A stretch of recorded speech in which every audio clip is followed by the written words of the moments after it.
Figure It Out is brought to you by Speed Republic from Mad Cave Studios. In the near future, Europe is plagued by hollow visions of unity.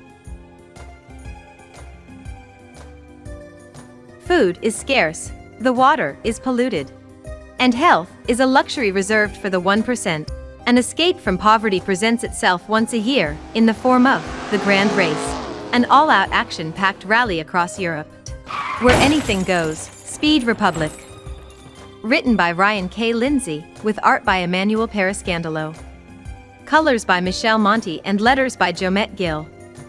Coming February 2nd, 2022, from Mad Cave Studios. Welcome, everybody, to another episode of Figure It Out, the show where we mix our love for figures with everything else. I am your host, as always, Juwaan. Join with me, starting off with Joel. What's up, Joel? What's up, fellas? And first of all, I love that shirt, Pete. But what's going on? Thank you, sir. Well, my shirt, Juwaan. It's a t-shirt. I see your chest a lot. Fuck, bro. I could compliment your chest. I like your chest. I asked about the shirt. I'm sorry. I wanted to talk about your chest. You have a nice chest. Sorry. Very pale.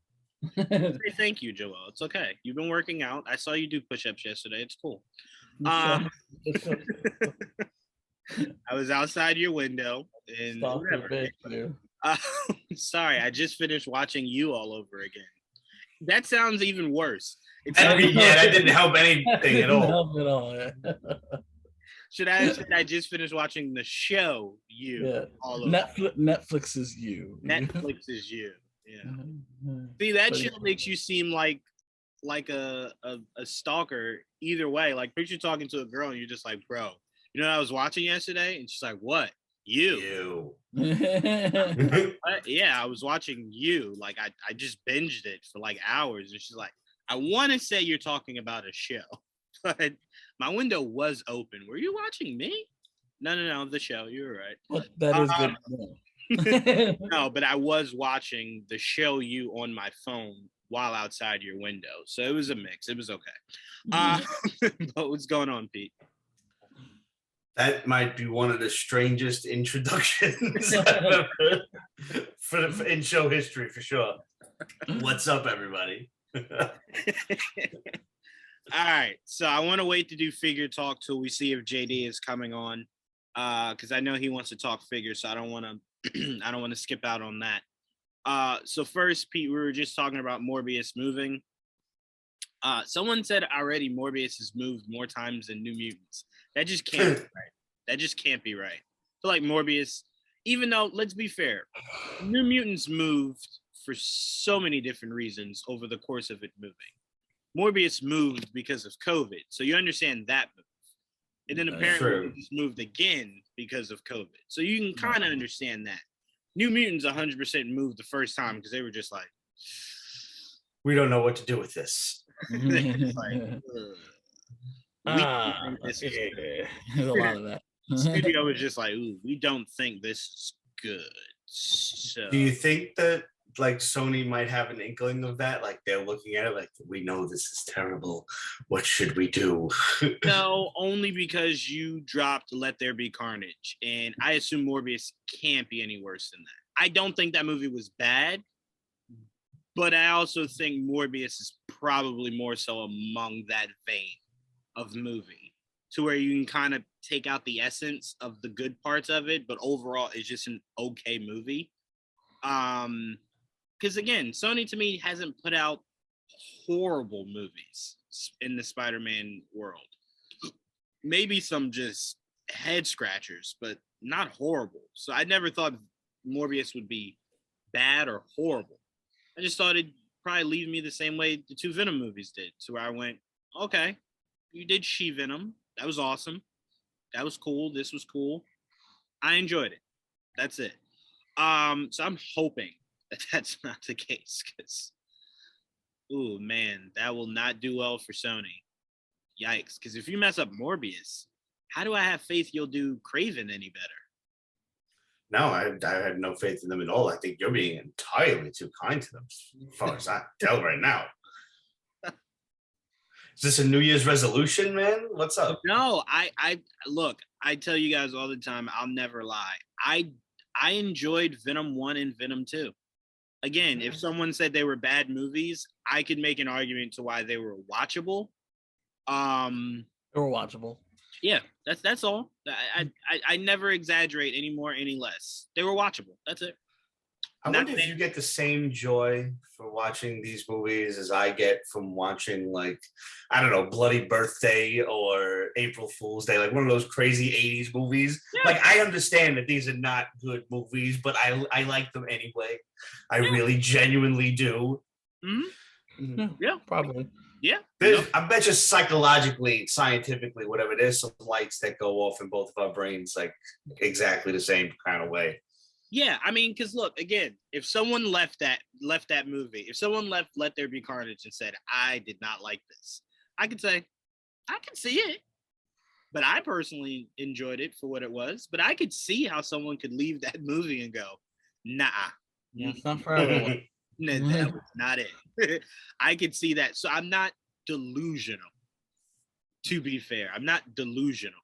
So if you saw it, Pete, and you were just like, nah, that ain't it. I haven't seen it yet, but I'm going to. Like, as soon as it drops on like cable, which is what I did with the first Venom, I'm definitely going to watch it. No, no question about that. Yeah, I mean, like I said, I didn't see it either until right before No Way Home came out. I rented it on cable, and I was just like, this is okay for $5.99. That wasn't, that I didn't feel as though $5.99 was too much. I've seen movies where I felt as though $5.99. This was not one of them. So I was just like, it was good. And look, I will say this: if you're Sony, the one thing that's working for you more so than anything else that you're doing in these worlds is that you're cultivating these worlds with actors that we love. So if nothing else, we could at least just go, it's really fun to see Tom Hardy have fun, right? I could watch an hour and 45 minutes of Tom Hardy just doing some Tom Hardy stuff, right? That shit. Right. So I'm like, Morbius, I do like Jared Leto. I really do. So I'm like, at least I can enjoy watching an hour and something of Jared Leto being on. The trailer looks good. To me, it looks good. It does. It really does. And here's the thing.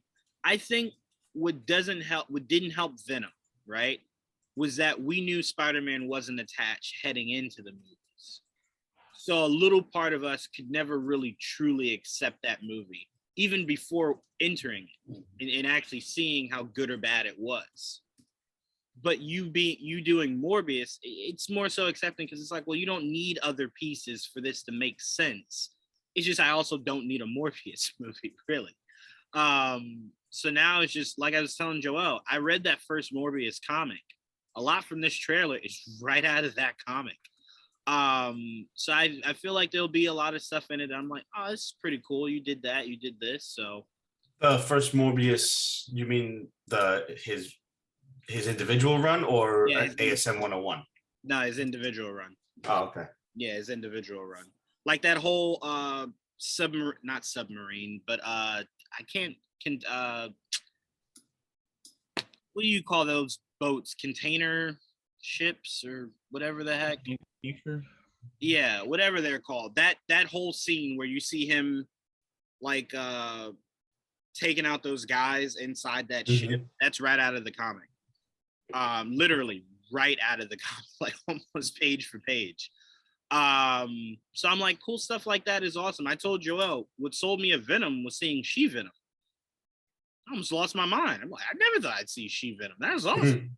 Sold me on Venom was the design. And I was disappointed that the white spider wasn't there, but they pulled off Venom's look.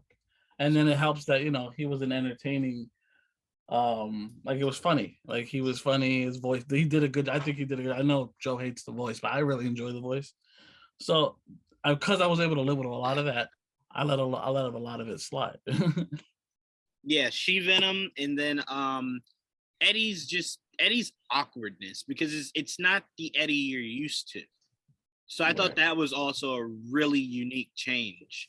And he worked for the Daily Bugle. Like there was just a lot about Eddie. I was just like, Okay, are you making him Spider-Man? Like he's a photographer, he's awkward. I'm like, it sounds like you're making he's a reporter. a reporter. I'm sorry. It sounds like you're making an off-brand Peter Parker Venom. But I did enjoy it. Tom Hardy was awesome. I'm with Joel. I did enjoy what he did with his voice. I thought it made the character more unique. That Tom Hardy had so much to do with the character, besides just mocap or whatever the hell is that they did for it. But my question of bringing this all up was, Pete, I'll start off with you. Were you going to see Morbius in theaters anyway? No, not at all. You weren't. Okay. So you're going to wait till it can't. Okay. All right. So then my question. Morbius is getting the Venom treatment from me, as far as I'm concerned, until some, info all of a sudden drops that, hey, there's a Spider-Man connection. And if I don't hear that, then I don't care. I mean, I think we know that there is. We just don't know if I need to know what it is first before I waste my time and money. So nothing appealed to you from the trailer? No, not at all. Honestly, I just have no faith in Sony movies. Okay, let me ask you this. Take away it being a superhero thing. Just the vampire aspect of it. Did that interest you at all? No. Not really? I mean, my vampire movies are usually just Dracula, or 30 Days of Night was actually really cool too. But 30 Days of Night. like, I love that so much. Actually, then again, Midnight Mass was pretty cool too.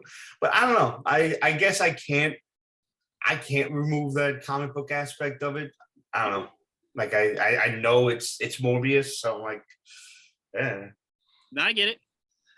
To me, I'm of the mindset, me personally, I will support Sony until they do something that I look at and I just go,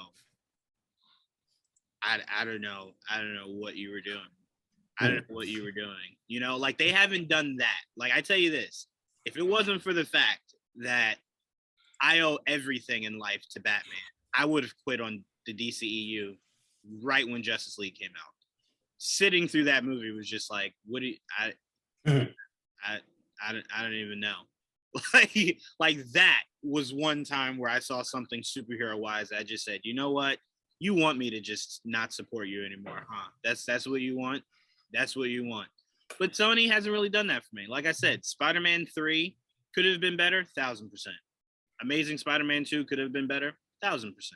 They weren't horrible, So I'm like, Sony is yet, in my opinion, to put out a horrible movie. So until they do, I will continue to give them leniency until they disappoint me. I just watched The Amazing Spider-Man 2 again 2 days ago. Yeah, still pretty solid,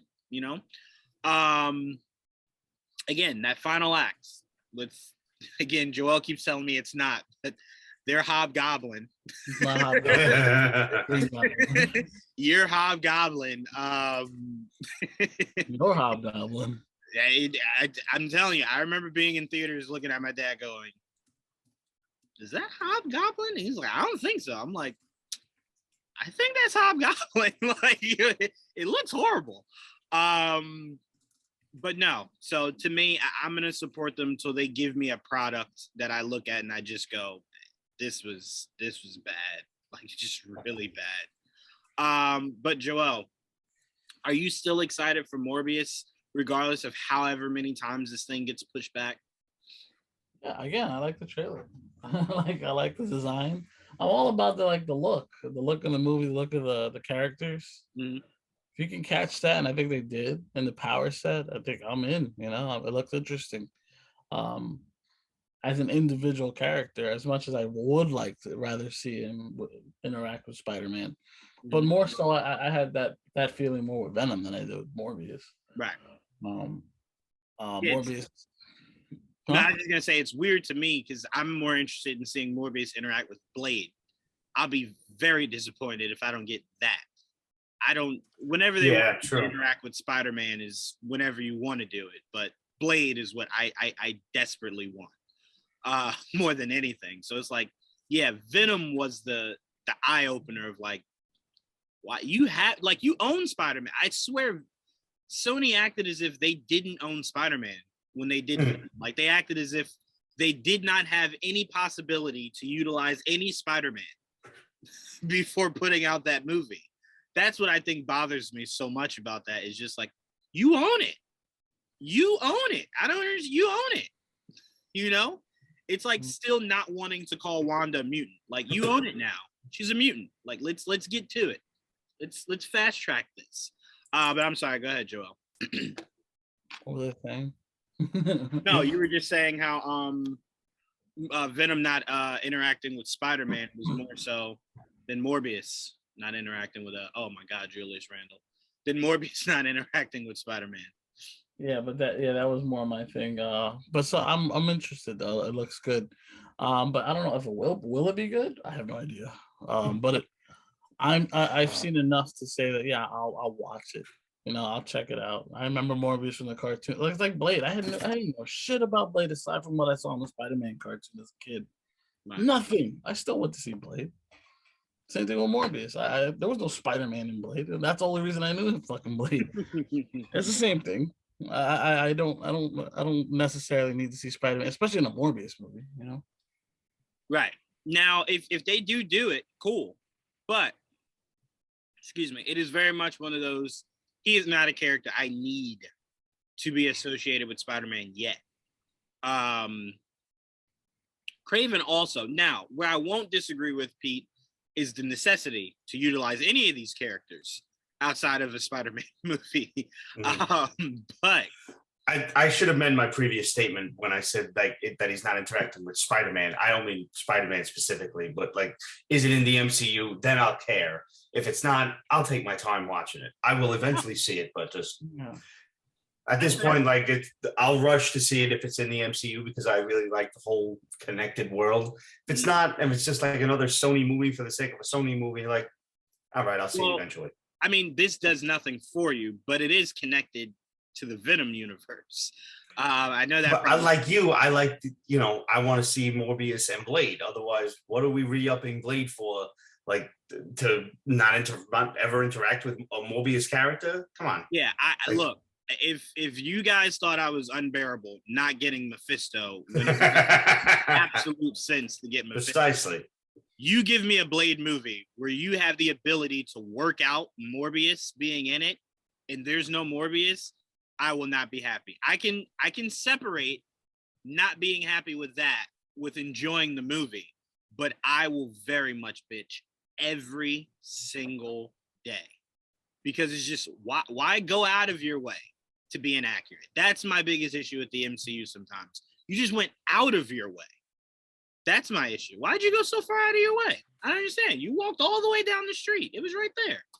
So that I'm with you on that. I will be very distraught if you do all that and then just say, no, we didn't think we needed to work out anything with Sony to use Morbius for Blade. I'm sorry, outside of the whole fact that Blade exists because Morbius? Okay, sure. What? We'll ignore that. What? No, just the connection that Morbius has to Blade. I'm saying if you could utilize it, just utilize it.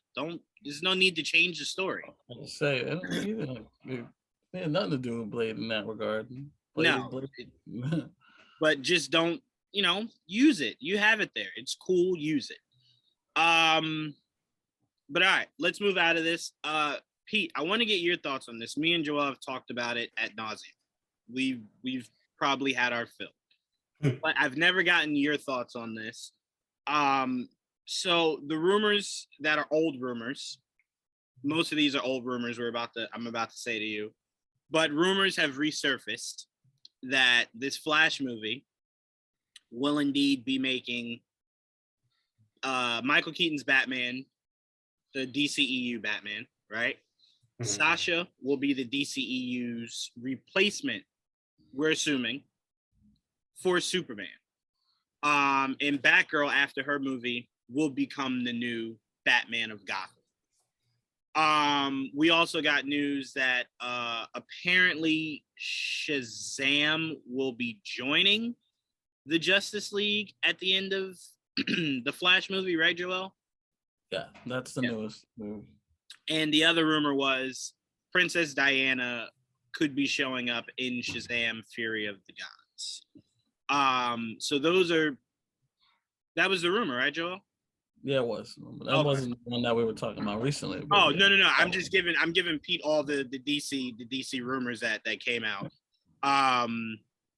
But yeah, I hope you mean Princess Diana as in Wonder Woman and not Princess Diana, the dead royal monarch, because I didn't know Shazam was going to.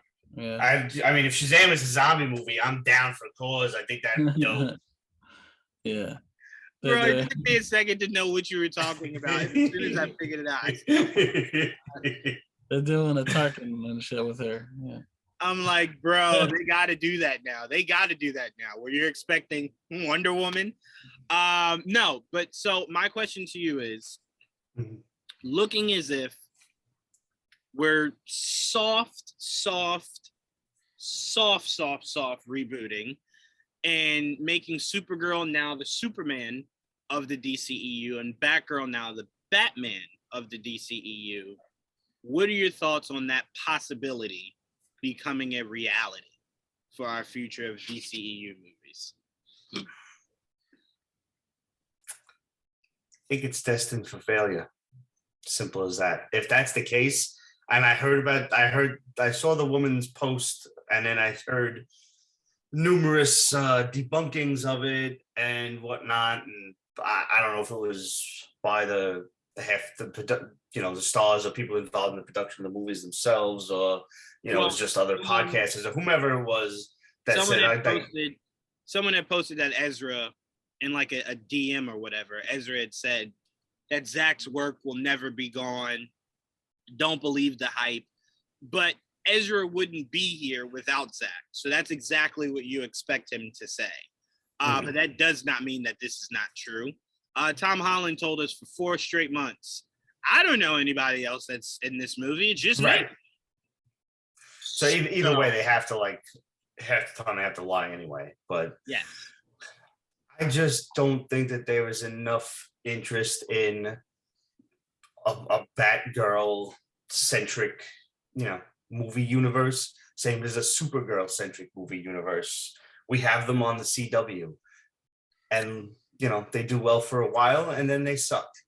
And this, it just seems like they're forcing it on you. Like, just give us Batman. Like you got Matt Reeves' Batman right there, and it looks like it's awesome. Why not put that in your Justice League? The world wants to see Batman and Superman and Wonder Woman. You trying to switch that out on us? I mean, how well? If they look at the math on it, how well do books like the Super Sons really do, or any of the new age Son of Batman, Son of Superman comics? What are the sales on those books? How interested are people truly in their stories, the stories of those characters, as opposed to how well do Detective Comics and Batman and Action Comics and Superman sell each week or each month? There's your answer. I'm not trying to sound like some chauvinistic asshole that says, "Oh, you can't gender swap and make women the centric characters. Now you got Supergirl and Batgirl." I'm not trying to fucking sound like one of them assholes. I'm just saying that I don't think the public wants to see that. I think they just want Batman and Superman. The public is very simple-minded, and that's that. You're not gonna. It's almost like half their motivation is, well, we can't afford the actors anymore, so here you go. Just take some scraps instead. Yeah, I will say you can do it. I just think it's something that needs to be earned. Right. Again, you started. You can't just take Michael Keaton to pass the torch and think people are going to be like, ooh. I mean, I do believe there is a part of this world that these changes won't affect. They just don't care, right? I think and I don't want to say real and sound gatekeeperish, but I think actual fans are bothered by the idea that we didn't get to see these characters fully play out before you're telling me another version or a older version or younger counterparts are now taking over. And it's like, bro, all I want is Batman with a Robin.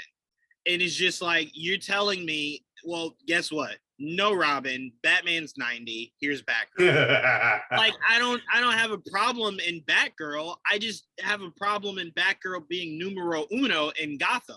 Like, is Bruce dead? No, he's there. Well, then Bruce is numero uno in Gotham. Right. I don't care how old you make him. So he's either dead or he officially retires. That is numero uno. She could be number 2. I don't care. But to me, it's the structure of things, you know? It's the idea of saying, all right, we did Iron Man 2, so we're going to bring in Ironheart. And Ironheart's just going to replace Tony Stark. And it's just like, I'm sorry, what? Who do you think wants this? It's like, well, we just wanted to try something new. Well, you do that in your comic books, and you allow things that that we want, like the movies, to actually be more laid out and actually following a plan, a structure. But to your original question, Matt Reeves doesn't want that. So they're appealing to what he does want. And what he does want is to only worry about his Bruce Wayne, worrying about his Bruce Wayne. That's it. He doesn't want it to have to worry about Superman over there. And look, Pete, I am a firm believer that his movies don't ever have to mention Justice League, but that Batman can still be in the world of the Justice League. Mm-hmm. I call bullshit. I really do. I don't think anyone should have that much power. I remember seeing when he first joined DC, and it looked like, oh, he's going to direct Ben. And then it was like, well, no, Ben's out. Now he has the leverage to, well, I don't want it to connect to anything. And I'm like, well, then leave. Like, right. I don't care how proclaimed you are. You're not. We almost had a covalent DC universe between the movies and the TV shows, which is what Greg Berlanti wanted. And Zack Snyder was like, no.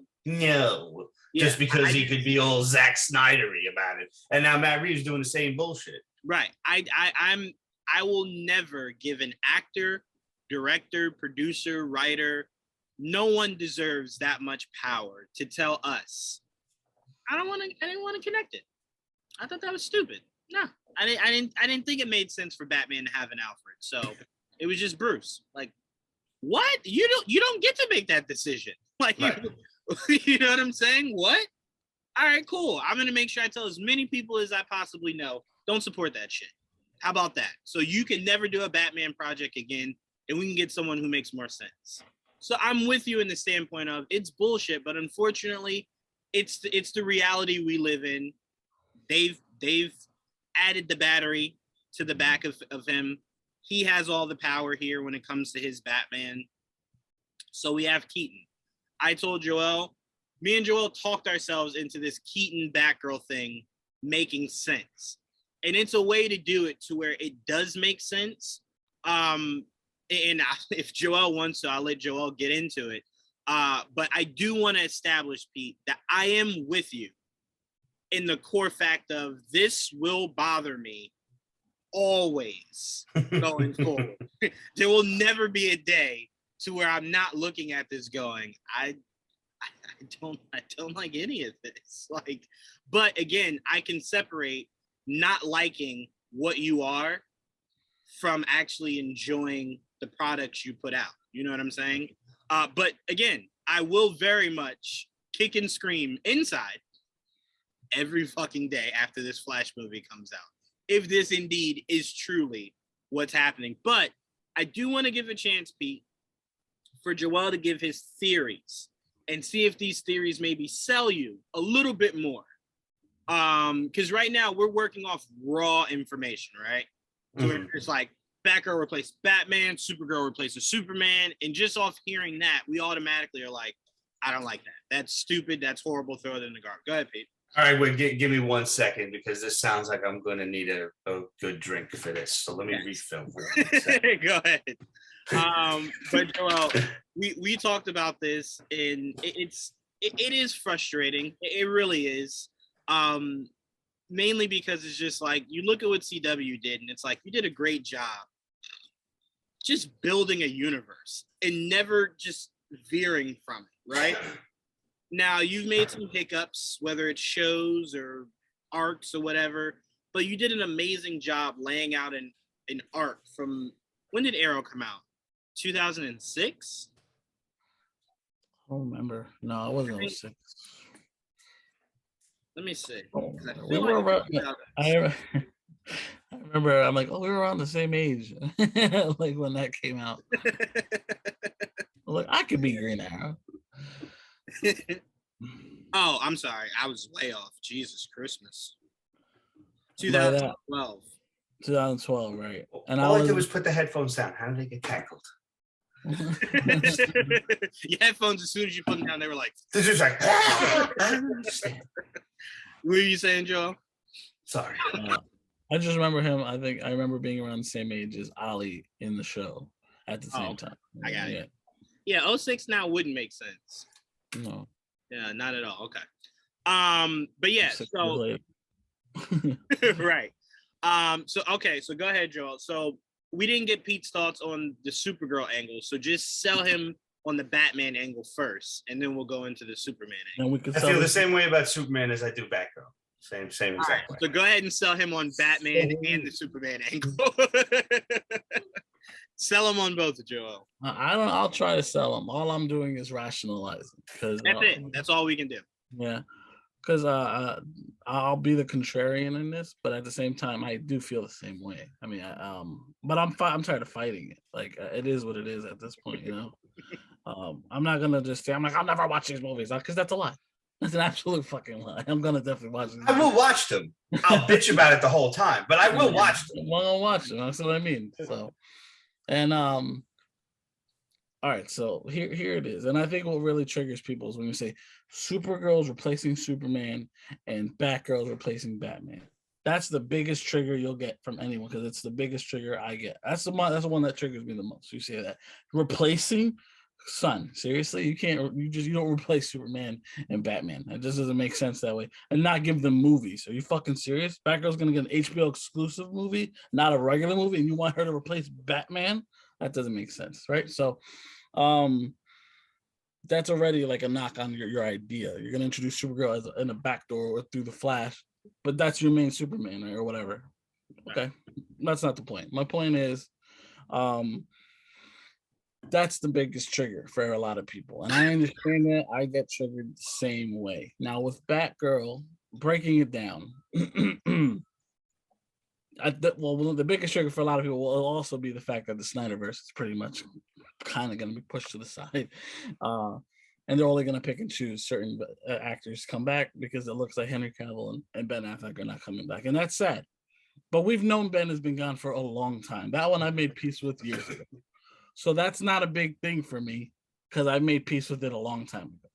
Henry not coming back hurts more because that's more recent and we've been struggling with that for less time. And because it's not confirmed. Like at least with Ben, we've heard Ben say, I don't want to do it. Henry keeps saying, I've been waiting. And we don't hear things from Warner Brothers. Like neither one of them will definitively say nothing's going to happen going exactly forward. And that's that's frustrating. Like, what's going on? Absolutely. So let's start there. Ben looks like he will be replaced by Michael Keaton's Batman in this universe. Just the thought that you're replacing Ben's Batman with an older Batman and Ben's already old makes no sense. But because it's Michael Keaton and they're gonna play that card and it's gonna work because I fucking love Michael Keaton, I'm accepting. I'm accepting it, right? That works because they're fucking smart. Because at the same time, if that would not work with anybody else. So you're absolutely smart to do it the way you're gonna do it. Fine, all right, you got me there. You got me there. I can bitch, but I can only bitch so much because I love the guy. He's Batman, and he will be the Batman going forward for now, at the very least, for now. So there's a new Justice League that forms at the end. But he is the Batman of that Justice League, right? And he's probably been Batman for a long time. And when they formed with that Batman. Batgirl, or is gonna have her own movie. Now we know he's the Batman of that movie. He will more than likely take her on as a protege by the end of that movie. Mm-hmm. That's what I'm assuming. She will be the focus of the Bat universe in that universe. But he will still be there, but more as a supporting role because he's not going to have his own movies because the Batman will be the Batman they're going to focus on is the Batman. But Batgirl will be the focus in this regard. And that's why they're doing it. You understand? To not step on Robert Pattinson's toes, basically. That's already established. That's separate universe. Cool. We get that. That's fine. So that's what's going to happen there. Batgirl is going to more than likely be the main Bat focus, with Batman taking a more of a supporting role in that universe with Michael Keaton. And not just for Batgirl. I think he'll be in the other Justice League movies and whatever the fuck, right? So you'll still have a Batman, but not the Batman, not a young Batman. Moving on to Supergirl. This is probably the biggest question mark, because at the same time, we don't know exactly what they're doing with Supergirl. They're gonna introduce her in the Flash, and already from the get, she already doesn't look like the Supergirl we're used to, right? You're like, okay, you're like, what's going on? So that you're already fucking just twisting on people right there, right? So, and now we don't know. Now you're saying Supergirl's replacing Superman, and you're like, right there, you're fucking with everybody's head. You're like, wait, you can't just replace Superman. So we first have to find out what the plan is there. The theory I have is that she may actually be playing the daughter of Superman, because she looks like the daughter of Superman from the comics, the same design, right? But we don't know that. If we don't know that as a fact, we don't know that. And if that's the case, which Superman is she a daughter of? And is it Henry Cavill Superman as an older version of Superman, or is it maybe Christopher Reeve Superman? You know what I mean? Like, they could do that. They could readjust it and say that, right? They are bringing Michael Keaton back, and I mean, any '80s kid was always just hoping to see that crossover, even though we never did. And if you want to fucking hit nostalgia, and no one's gonna bitch about that, they're like, right, there, you motherfucker. And it would erase completely that abomination that is Superman Returns. Exactly. So I'm like, there you go. So like, there's a couple. No disrespect to Brandon Routh. Complete not at all. Disrespect to whoever thought it was a good idea to have him lift an island of kryptonite. Very bad idea. But I even told Juwaan, I'm like, even if you wanted to say Brandon Routh is now the Superman of this universe, and he's playing the Christopher Reeve version of Superman, that would go over well with a lot of people. People would still be upset that Henry Cavill's not Superman, and it would be very disrespectful to Henry Cavill to just replace him with Brandon Routh. A lot of people would accept that, honestly. Let's be real. But again, they could CGI fucking Christopher Reeves into the shit. If they really want, especially if they're not going to use them a lot, right? So if they really wanted to, they could do that. But like I said, as long as Superman exists in the new universe, I don't care how you explain. He could be dead or retired, whatever. Fine. She's the Supergirl now. She's taken over as the main Kryptonian of the planet. I'll whatever, because I have another theory, which I'll get to in a minute. But yes, she is going to be the main Kryptonian going forward, and we don't know if she's either replacing Superman altogether or she's just a part of the lineage. I hope it's the latter, right? My other theory going in is that we know there's 2 Superman projects coming. They're working on a movie, they're working on a series, right? Now they're both the Black Superman. It looks like they're working more on the Calvin Ellis President Superman with the movie with J.J. Abrams. Now we know Michael B. Jordan's producing the TV series, the Val Zod Superman series. To me, if I had to take a guess, the movie will be separate, like the Batman, and be its own thing. The series could be integrated into the universe, and you could introduce Val Zod Superman into the DCU with this new Supergirl, like they did with Earth 2 and the New 52. So you'll have 2 Superman representatives, but it'll be Val Zod and whoever this version of Supergirl is. And that's what I think will happen, because then it becomes more diverse. You still have a Superman, you still have a Batman. It's just different versions of them. And you'll still have Superman movies and Batman movies, but it'll be different versions of them. It won't be included into the Justice League. But when you do get a Justice League, you'll still have a Superman, Supergirl, Batman, Batgirl, and the rest of the Justice League. Yeah. That's my theory. Like I said, wording matters. Yes, it does. That's why you can get triggered and get angry. And look, everybody is, and I was too. But if you think about it, this doesn't have to stay the way that we think about it. It could get interesting if you play with the cards a certain way. That's fair. I even told you, Joel, if Batgirl is going to be a face of the Bat family, I just want it to be by committee. Right. That's all I want. Yeah. And I don't even need a large committee. If it's just her and Dick Grayson, that's it. Right. That's it. Just 1, 2. Oh yeah, That's we all talked I'm about that too. Like they can introduce Dick Grayson to Nightwing, and then that could be another character to take on Batman's role. So it's Nightwing and Batgirl, not just Batgirl. You know what I mean? Right.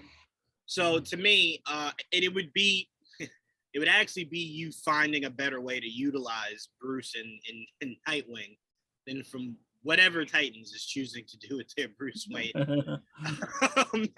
Just doing it better, essentially.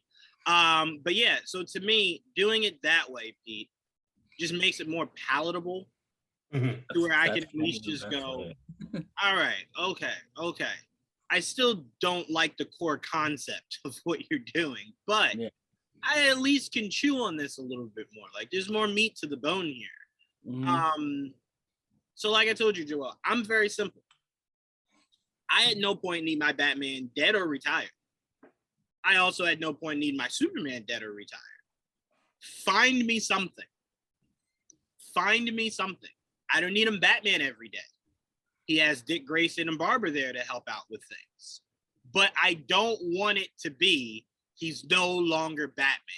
I don't want that. That storyline is to something specific.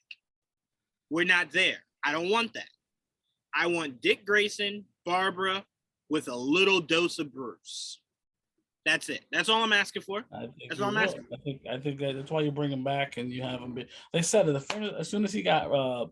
They announced that he's back in the Flash, and we hear, oh, he's going to take on a more Nick Fury type role going forward. You're like, what the fuck does that mean? Because we didn't know what the fuck that meant. And that just tells me that he will play a factor going forward. And there's no way you don't suit him up. He's fucking Batman. He says it all the time if you interview him. And time out. And you know what's the funny part, Joel? I feel as though they're doubling down on the one thing you despised from what Zach was doing with that Justice League world. Why is Batman recruiting? Why is Batman your recruiter? Well, as far as we know, he's old. First of all, he's old as fuck now. Two, this league was formed probably much prior, and we don't know who recruited who at the time, right? Let's say. Again, we don't know. There's a lot of questions we don't know. Whereas with the BVS, he was not Justice League. He was actively recruiting at Justice League. Not actually, not you know how we are. We just it seems very un-Batman like. You know the funniest part, Joel? I thought about you yesterday because I said to myself watching BVS, I was saying, if I was writing the Flash movie, I 100% would have this scene in there, to where they make the new reality and Keaton's Batman is now the core Batman, and like he sees his living room is a fucking watchtower base, and he goes, "What the fuck is this?" And it's like, "Oh, this is where the Justice League meets up." And he goes, "No, no. No. I live in this mansion. I sleep here." And he goes, "Oh, the old Bruce didn't sleep. I sleep here. I sleep here. Sorry, you gotta get the fuck out of here. You gotta get out. Go buy a satellite or something. You guys can do it up there. Right? Yeah. Go space. I don't get it. Isn't Superman an alien? Go get him. Fly it up there. I don't know. Figure something out. Because that never made sense to me and you. Why are you having this in your living room? Why? I don't understand. Like I never understood why he didn't. He keep getting. I don't know why they don't want to let him live in the mansion anymore. I don't get it. I don't understand that. That would have been equally weird if Stark said, "You know what? My Malibu house. This is now Avengers Tower." And it's like, Stark, that's weird. That's really weird. Like just make a whole new building. He did turn Stark Tower into Avengers Tower. No, the difference is you can make a case Stark Tower was his workplace. He just enhanced to be a more expansive workplace. No. That wasn't his living room. No. He didn't use the living room. His living room was there. It's just that there was many levels to it. Right. Now they have a fucking foundation or whatever. They have a fucking whole base. Yeah. Headquarters. Yeah, it's crazy. Which, by the way, I'm looking forward to seeing when the MCU rebuilds. Their Avengers not tower, but I wonder what they're gonna use. I wonder what they're gonna. Will they do because will they do the mansion because they never did Avengers Mansion. Nope. In the movie. Nope. That would be really interesting. But here's the one bad thing, Joel. Who's footing that bill? I'm still putting down that they eventually use that fucking giant celestial as a base. They do it now in the comic book. You did say that. That would be very. Bro, we saw a whole Spider-Man movie where there was no guy sticking out.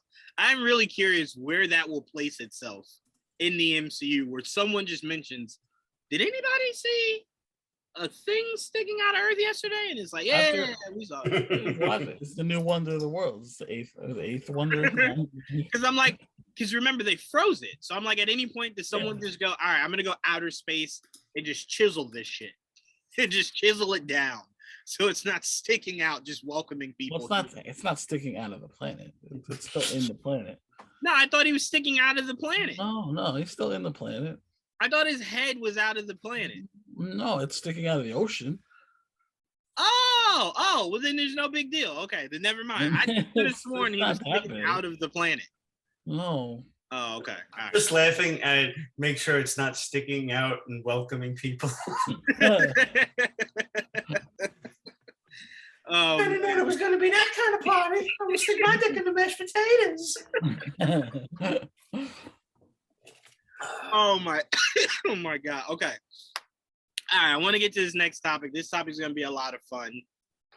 There's been a hot rumor going around. Pete, have you started Book of Boba yet? I have not. I usually like to wait like 2 or 3 episodes in so I can kind of marathon a few at once because this weekly shit, man, I'm spoiled. I admit it. Netflix drops the whole season. I want to watch the whole shit. I don't want to do this each week thing. I gotta save up, you know? I'm with you. When I buy my cocaine, I don't want them to give it to me in doses. Give me the whole bag. Get the whole 8-ball now. Yeah. You know you're gonna need it for the weekend. Myself. Yeah. If I want to take some today and some next week and some next month, I'll do that. But if I want it all today, right? Or some, now and then some in like 20 minutes from now, or, and then another in 5 minutes after that. 100%. Right? Yeah. Yeah. Well, isn't it the first 3 episodes of Peacemaker when it comes out? No, that's true. Yeah. HBO at least does it, at a reasonable clip. I'll say they'll give you a few all at once just to kind of digest and with that old proverbial whistle. Yeah. Well, I think the reason Disney doesn't usually try to do that is a lot of these Disney series, because these are all series about well-established characters that a lot of us already know. So that means it gives you more freedoms to do crazy things like what we just saw Hawkeye do. So picture if Hawkeye dropped all at once and you couldn't watch it that weekend and someone spoiled all of that over the course of one weekend. We would be very pissed. So again, I get it. I'm just saying, I wish there was a higher pay tier that I could pay that just gives me everything at once. That's it. That's all I asked for. So then it's just like, well, you paid $30 just to spoil it for everyone. That's the most dickish move I've ever seen. But this isn't a spoiler to talk about this rumor that's going around because it has nothing to do with the actual first episode. But there is a rumor. How you view the rumor, whatever. But there is a rumor that Harrison Ford took some time off of Indiana Jones to film a small cameo for Book of Boba. Huh. Now, first thing you think of is, are you talking about the same Harrison Ford that said, kill me in Force Awakens so I didn't have to do this anymore? What? Yes. But I think what you can maybe go with is the idea that he did not want to continue to be a longevity piece for Star Wars going forward. So it was more so, if you just have me retired, they'll find a way to make me come back. Kill me. So it's definitive. But Book of Boba takes place so many years before Force Awakens. So there is a gap. 25 years. Right. And the only reason why this rumor makes sense, if not for this, I wouldn't even give it credence. There's so much fucking unfinished business between Boba Fett and Han Solo.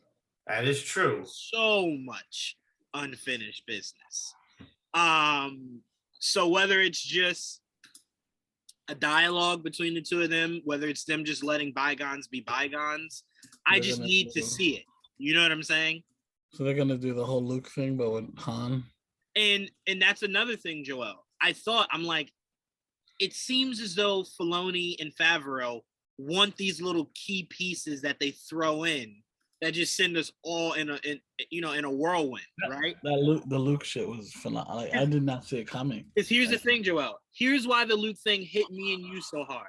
We spent weeks saying why Luke was not going to. We just couldn't fathom it. We just couldn't fathom you utilizing Luke Skywalker. It just didn't make sense.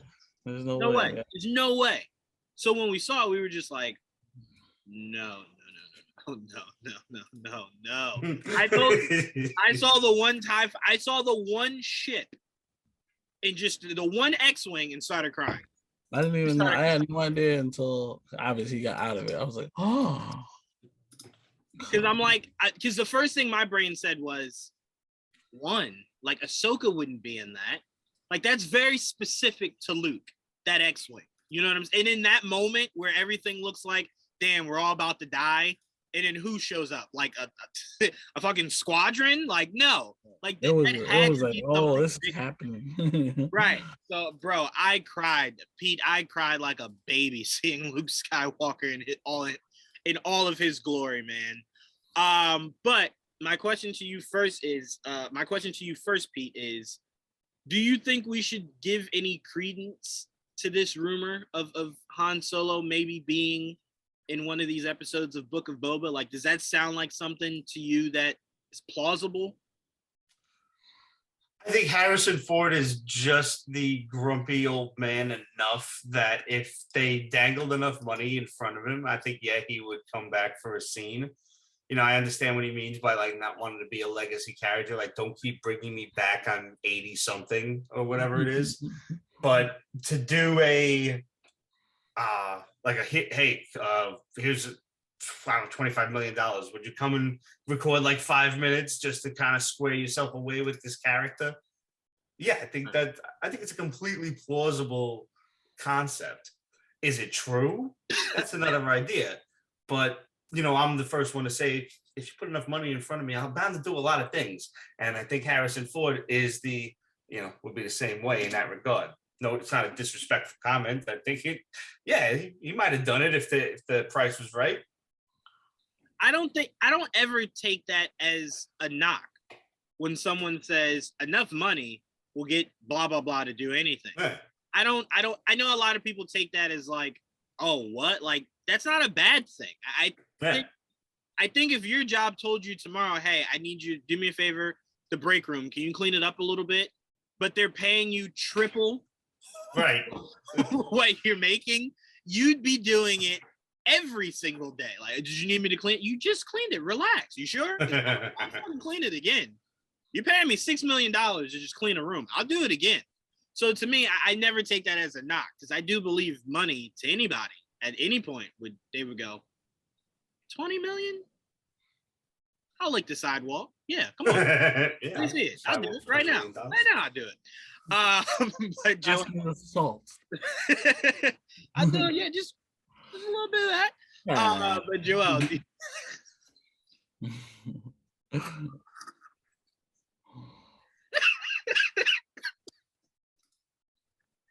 oh man, I was so off-putting. I just looked up and saw your tongue.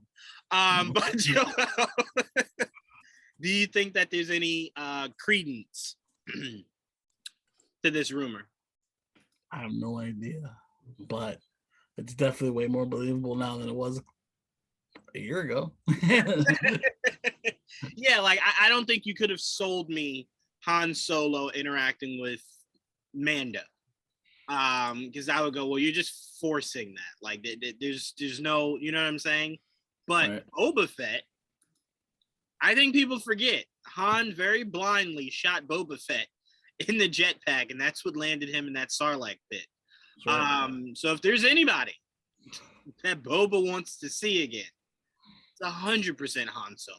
Yeah. I'm more interested why the show has, and I'm sure we'll get to it at some point. And again, Pete, this is no spoiler, so don't worry. Mm-hmm.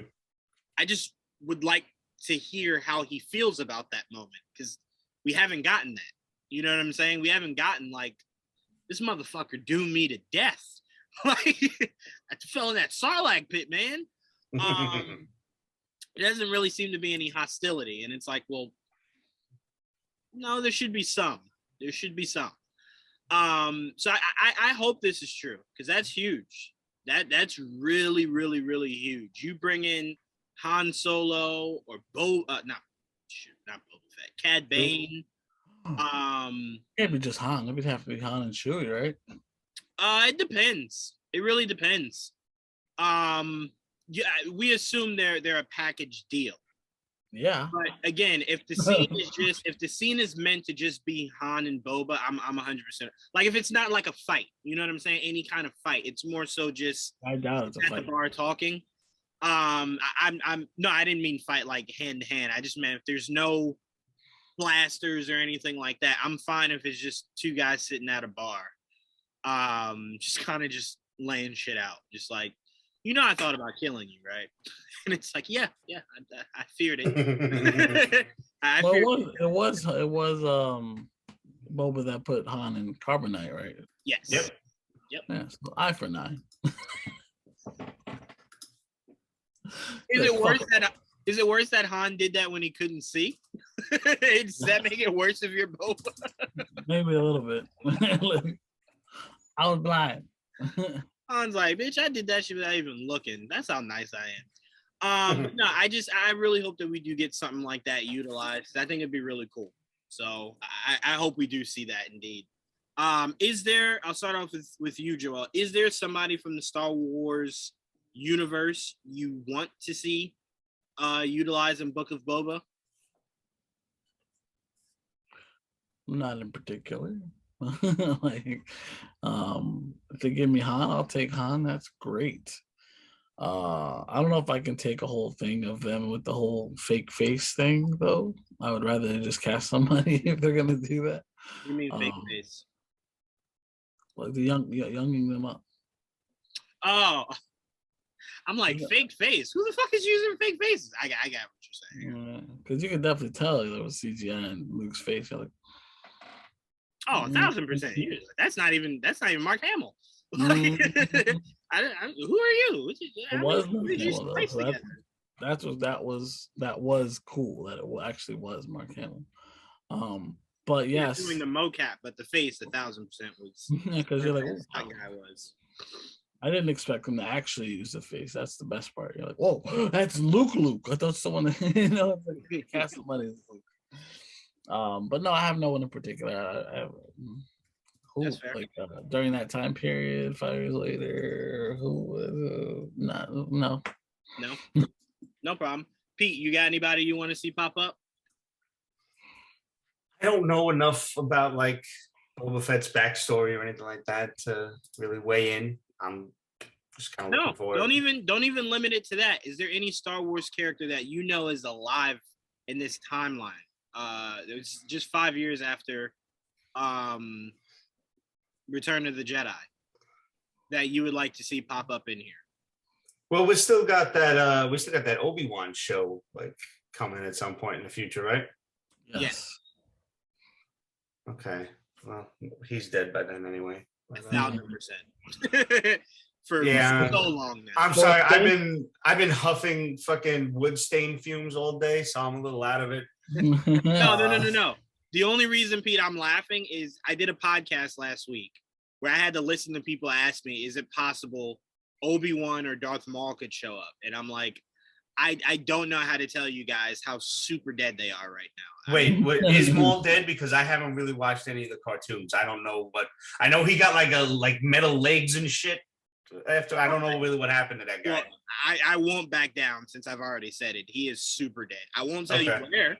I won't tell you where or how, but he is super califragilistic. And we know finally dead. How about that? Okay. Well, no, he was. Yeah, okay, yes, finally dead. Yeah, Filoni did make it seem like he did not die at the end of that pit. He was still alive. George didn't like that. George is very much just like, no, he died. Filoni was like, did he know? Filoni's like, you don't own this anymore. So, sorry. And everyone was just like, well, you can bring him back. You cannot bring him back again. You haven't watched any of the cartoons, Pete? They're on my list, man. It's not. It's through my own laziness, lack of attention span, and just general malcontent that I haven't watched them. Hold on. Let me ask you this, because I don't think I've ever asked anyone this. I'm generally curious. What did you feel when you saw Ahsoka? Nothing. Okay, all right, yeah, because I'm like, I knew who she was. I was familiar with, I knew a little bit about the character, but as far as like an emotional wow goes, I did not have that. And, I feel the lesser for it. I know that feeling of that emotional wow. And I saw a lot of my friends have that. And I'm like, I just had to sit there with a mush on my face. I'm telling you right now, when her series I want to be where the out, people are. When her series comes out, when her series comes out, she's going to be talking about a lot of stuff that if you didn't watch Rebels and Clone Wars, you're just going to go, Yeah, it'll be entertaining, but it won't hit as hard, and that's why I gotta get the moments to watch. And I'll say this: there's too much content, man. I only just finished The Witcher. Oh, we're gonna talk about The Witcher. Don't you worry, Pete. But no, I'm saying the one thing I want is to see Ahsoka and Luke interact. And if you don't watch the series, you won't know why that hits so goddamn hard. Because if you see the evolution of Ahsoka's relationship with Anakin, right. I knew that they were like friends and a kind of a. They were like brother sister. No. They were like brother sister. Yeah, they were like brother sister. Yeah. No. So what? He wasn't trying to like pull each one of them horns like a fucking handlebars on a bicycle. Here's how you know. Here's how you know this. Pete. Here's how you know there was never a romantic relationship with Ahsoka and Anakin. Anakin's only wanted to fuck one person since he was 10 years old, and it was Padme. That was very consistent. He was very consistent on that. There was no other woman. Padme, he got lucky that she didn't age. So I was like, right, magically, she just stop. And then he was like, "All right, rapidly age," and she was like, "Perfect, let's do this now." She's like, "I don't feel like a pedo anymore." Come. Because she kept saying, "Oh, you're just so cute. You're so adorable." He kept going, You wait till I get older. And she's like, I will. Oh, don't you worry about that. But no, they were brother and sister. Excuse me. But Ahsoka and Luke meeting has so much weight to it because there's so much about Anakin Luke doesn't know. And there's so much about Anakin she doesn't know. Like, she doesn't know that he died a hero. Mm-hmm. He doesn't know a lot about Anakin's life before becoming Vader. Remember, Obi-Wan never did. So they could just swap war stories about Anakin that the other one just didn't know. That's cool. So just seeing that moment over a fire to where they're just exchanging war stories about the man they both loved would be really cool to see. But you got to kind of see the journey she went with Anakin to kind of see that. So, but yeah, whenever you get a chance, what were you saying, Joel? Did he love him? Luke? Like, yeah. Yeah, Luke loved his father. Yeah, he loved his father. His father died for him. Okay, but he doesn't mean he loved him. He's like, I appreciate it. He fucked up as hell. Hey, you know what? How you love someone you never met and you finally the evil motherfucker? Yes, he did you a favor at the end, but that's the least you do, you absent-minded motherfucker. I died for you. Okay, I died for you. I tell you what, if I didn't know my son forever and then I died for him and he just went, okay, I would say, you know what? Revive me. Let's do this over again. And let me let Palpatine. I don't know if it's that simple. Like, I love you. But just like we fought twice. And Luke, the second time, 1,000% loved it. You almost killed me the first two times. You son of a bitch. You even see the love that he had for him when he asked him to take the helmet off for him, just so he could finally look upon his son with Anakin's eyes rather than Vader. I don't think it's that simple. Yeah, that was like Billy Joel's best scene was like when Darth Vader took the helmet off and he was sitting there with the microphone. They 100%. He 100% loved his father, Joel. You ever see that meme though? Fucking Billy Joel looking mad like Darth Vader with the microphone, the harmonica in front of him. I'll send it to you. I now can't picture his mask as anything else but a harmonica. Wait.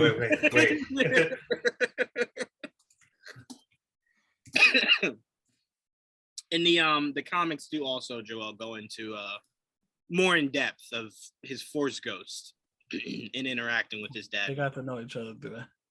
Yeah, he's just like, you're a piece of shit when you're alive, but Force ghost. Oh, that's what I mean. Like, there's a lot you have to pay for. I don't think it would have been that simple. Like, I love you.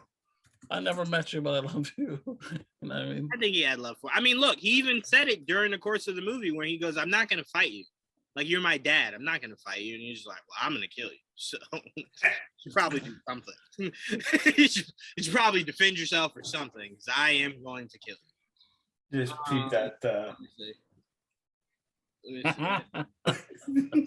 Bro, I might use this as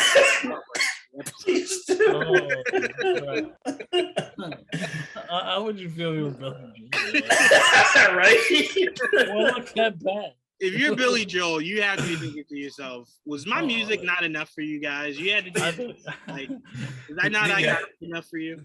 Listen, I love the music, man, but the internet is a savage place. No one is safe. Horrible place to be. I will say, that was one of the most disappointing things in my lifetime was when he took that helmet off and I saw that. I was like, whoa, keep that fucker on. My God. Oh, man. No, you know what? You know what's funny, Joel? I'll never forget when I saw Revenge of the Sith and I saw how it ended, and then I go, oh, that's why you wear that. Oh, my God. Okay, I get it, because Jesus. I thought you were just ugly underneath there. I thought you were just always ugly, but you just got burned. No problem. I understand. That makes sense. Whoa. Because I'm like, he added context to it. Because I'm like, picture if that's the only movie we got.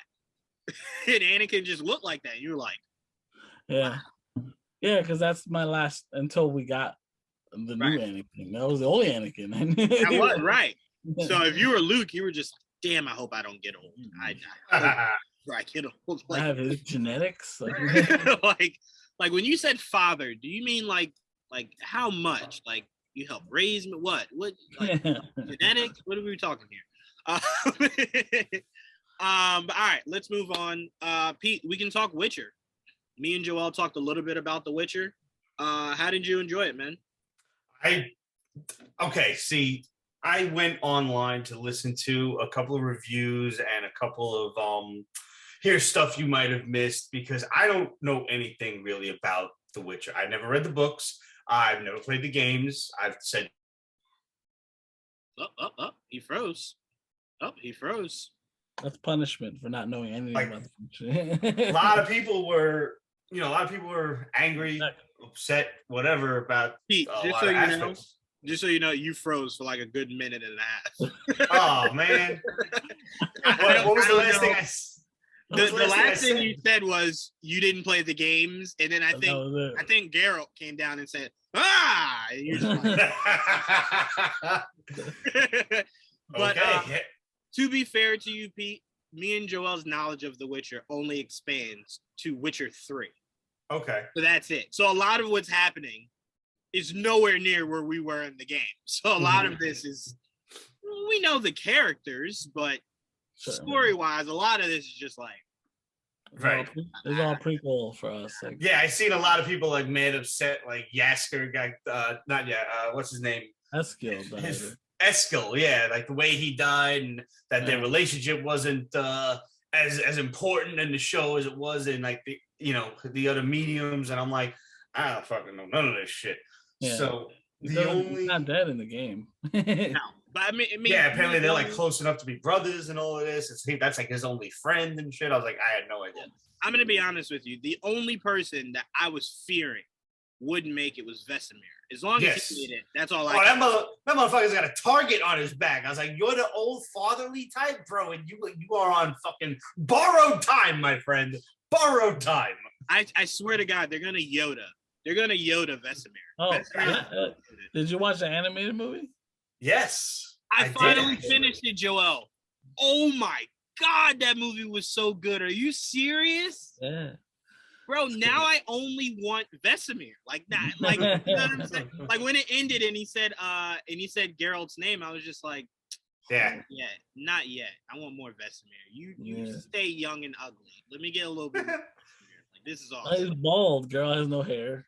Yeah, I will say, I'm like, you don't deserve to grow up and look like Henry Cavill. Like how dare the comics, Dark Horse's Witcher comics have been very, very good. That was my first introduction to the character. Dark Horse make their comics? Yeah, man. They're fucking limited series. They're drawn like in the Mike Mignola style, so it's really, you got that Hellboy kind of sense to it. Yeah. This was my first introduction to the character and the mythos and everything, and I was like, yo, this is dope. And I knew I was never going to read the books because reading too many words in a row makes me sleepy. And I knew I was never going to play the games because, like I said, I suck at video games. So, like, I'm watching the show for the sake of watching and enjoying it, and I did. I'm not good at The Witcher 3 either. I told you I've died probably more times than he has.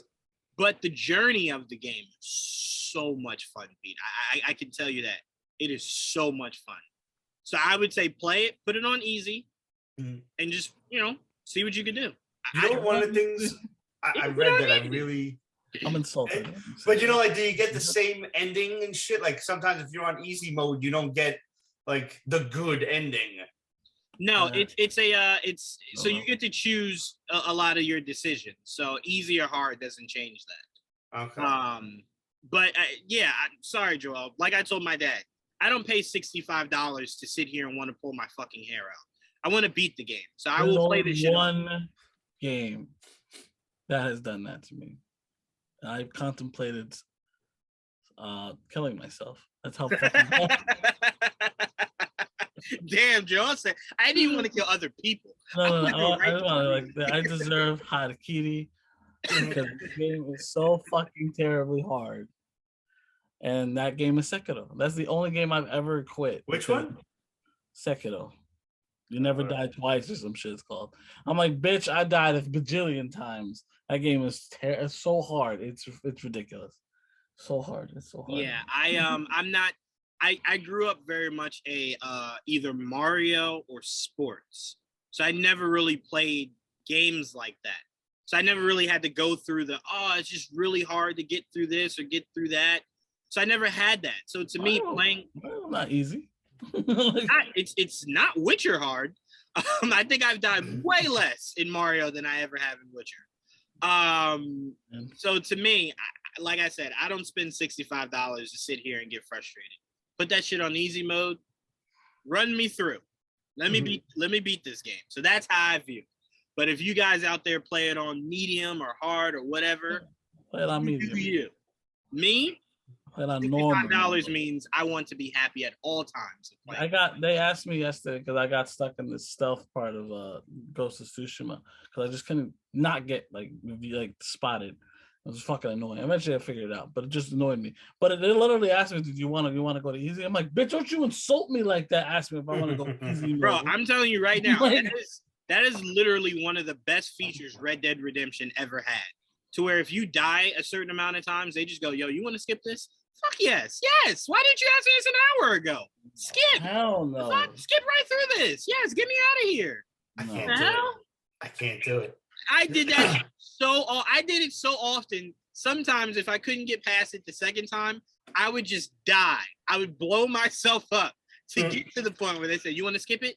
Yeah. See, I'm not familiar with how things work in like a game like Red Dead or even in Witcher, but I know the points in the game and like the games that I'm familiar with, like Final Fantasy or RPGs like that. If there's a scene or a moment where I can't get past, I don't want to skip it. I'm gonna go out and I'm gonna grind the fuck out of my characters, and I'm going to get so overpowered that the next time I come and meet this boss who just whooped my ass, I'm gonna be like, boom, fuck you, motherfucker. Give me some secret treasures. Pete, you're in luck because that's kind of what you got to do in The Witcher.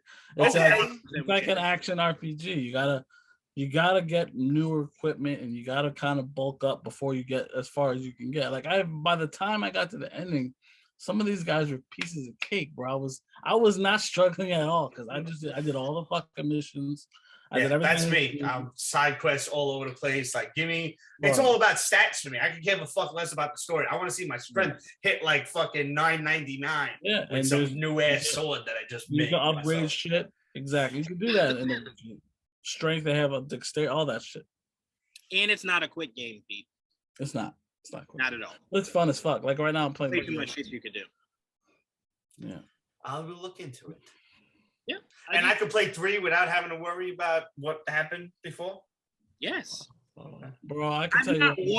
I've not once thought to myself, what was 2? Never.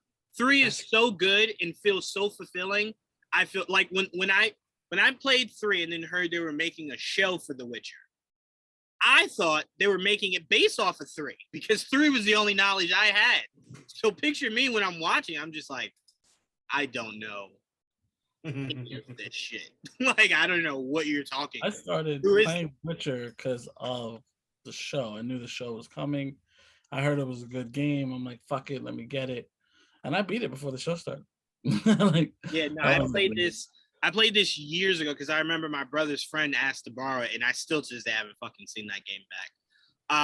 But I remember I remember going to GameStop and they were having an argument about what was better, Shadows of Mordor or Witcher 3.